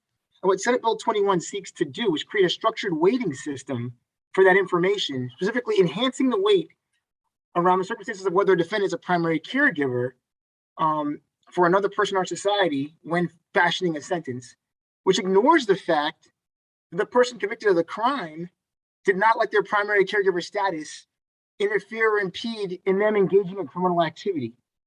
So it kind of begs the intellectual question of why the judge would give greater weight to a variable that the individual committing the crime didn't weigh themselves before engaging in criminal behavior. Now, the bill is focused on nonviolent crime, but I would argue that nonviolent crime has serious impacts on our community and the constituents that put us in these places. If someone steals a car from another individual, it's a nonviolent crime, but the person who has their car stolen might not be able to get to work. They might lose their job, might not be able to feed their family. They might not be able to could get their pregnant spouse to the hospital. Like, it has serious impacts. It's a nonviolent crime, but it's very serious impacts on people's lives. And so again, not opposed to the weighing of it as a factor when a judge is fashioning the sentence. I think it's an important factor that should be raised. Defense counsel have the obligation to raise all mitigating factors to the judge. The state can even raise it as a factor when fashioning a sentence. But I am opposed, and we are opposed, to statutorily creating an enhanced weight to one variable as opposed to considering all variables in fashioning an appropriate sentence. And for that reason, we'd ask for an unfavorable report for Senate Bill 21. Thank you very much for your time. Excellent. Thank you very much. All right, next we have Mrs. McAvoy, but Sandy, I don't see Mr. McAvoy here in the room or in the waiting room. He is in Judiciary. He's not here. Excellent. Okay. Well, with that, then that'll conclude the testimony and the hearing for Senate Bill 21, unless there are questions from the members of the committee. Cold bench, seeing none. That'll conclude the testimony and the hearing for Senate Bill. Thanks a lot. See you later, Rich. For Senate Bill 21 and the hearings for the day. So we'll see you tomorrow. Thank you, everyone. Have a good night.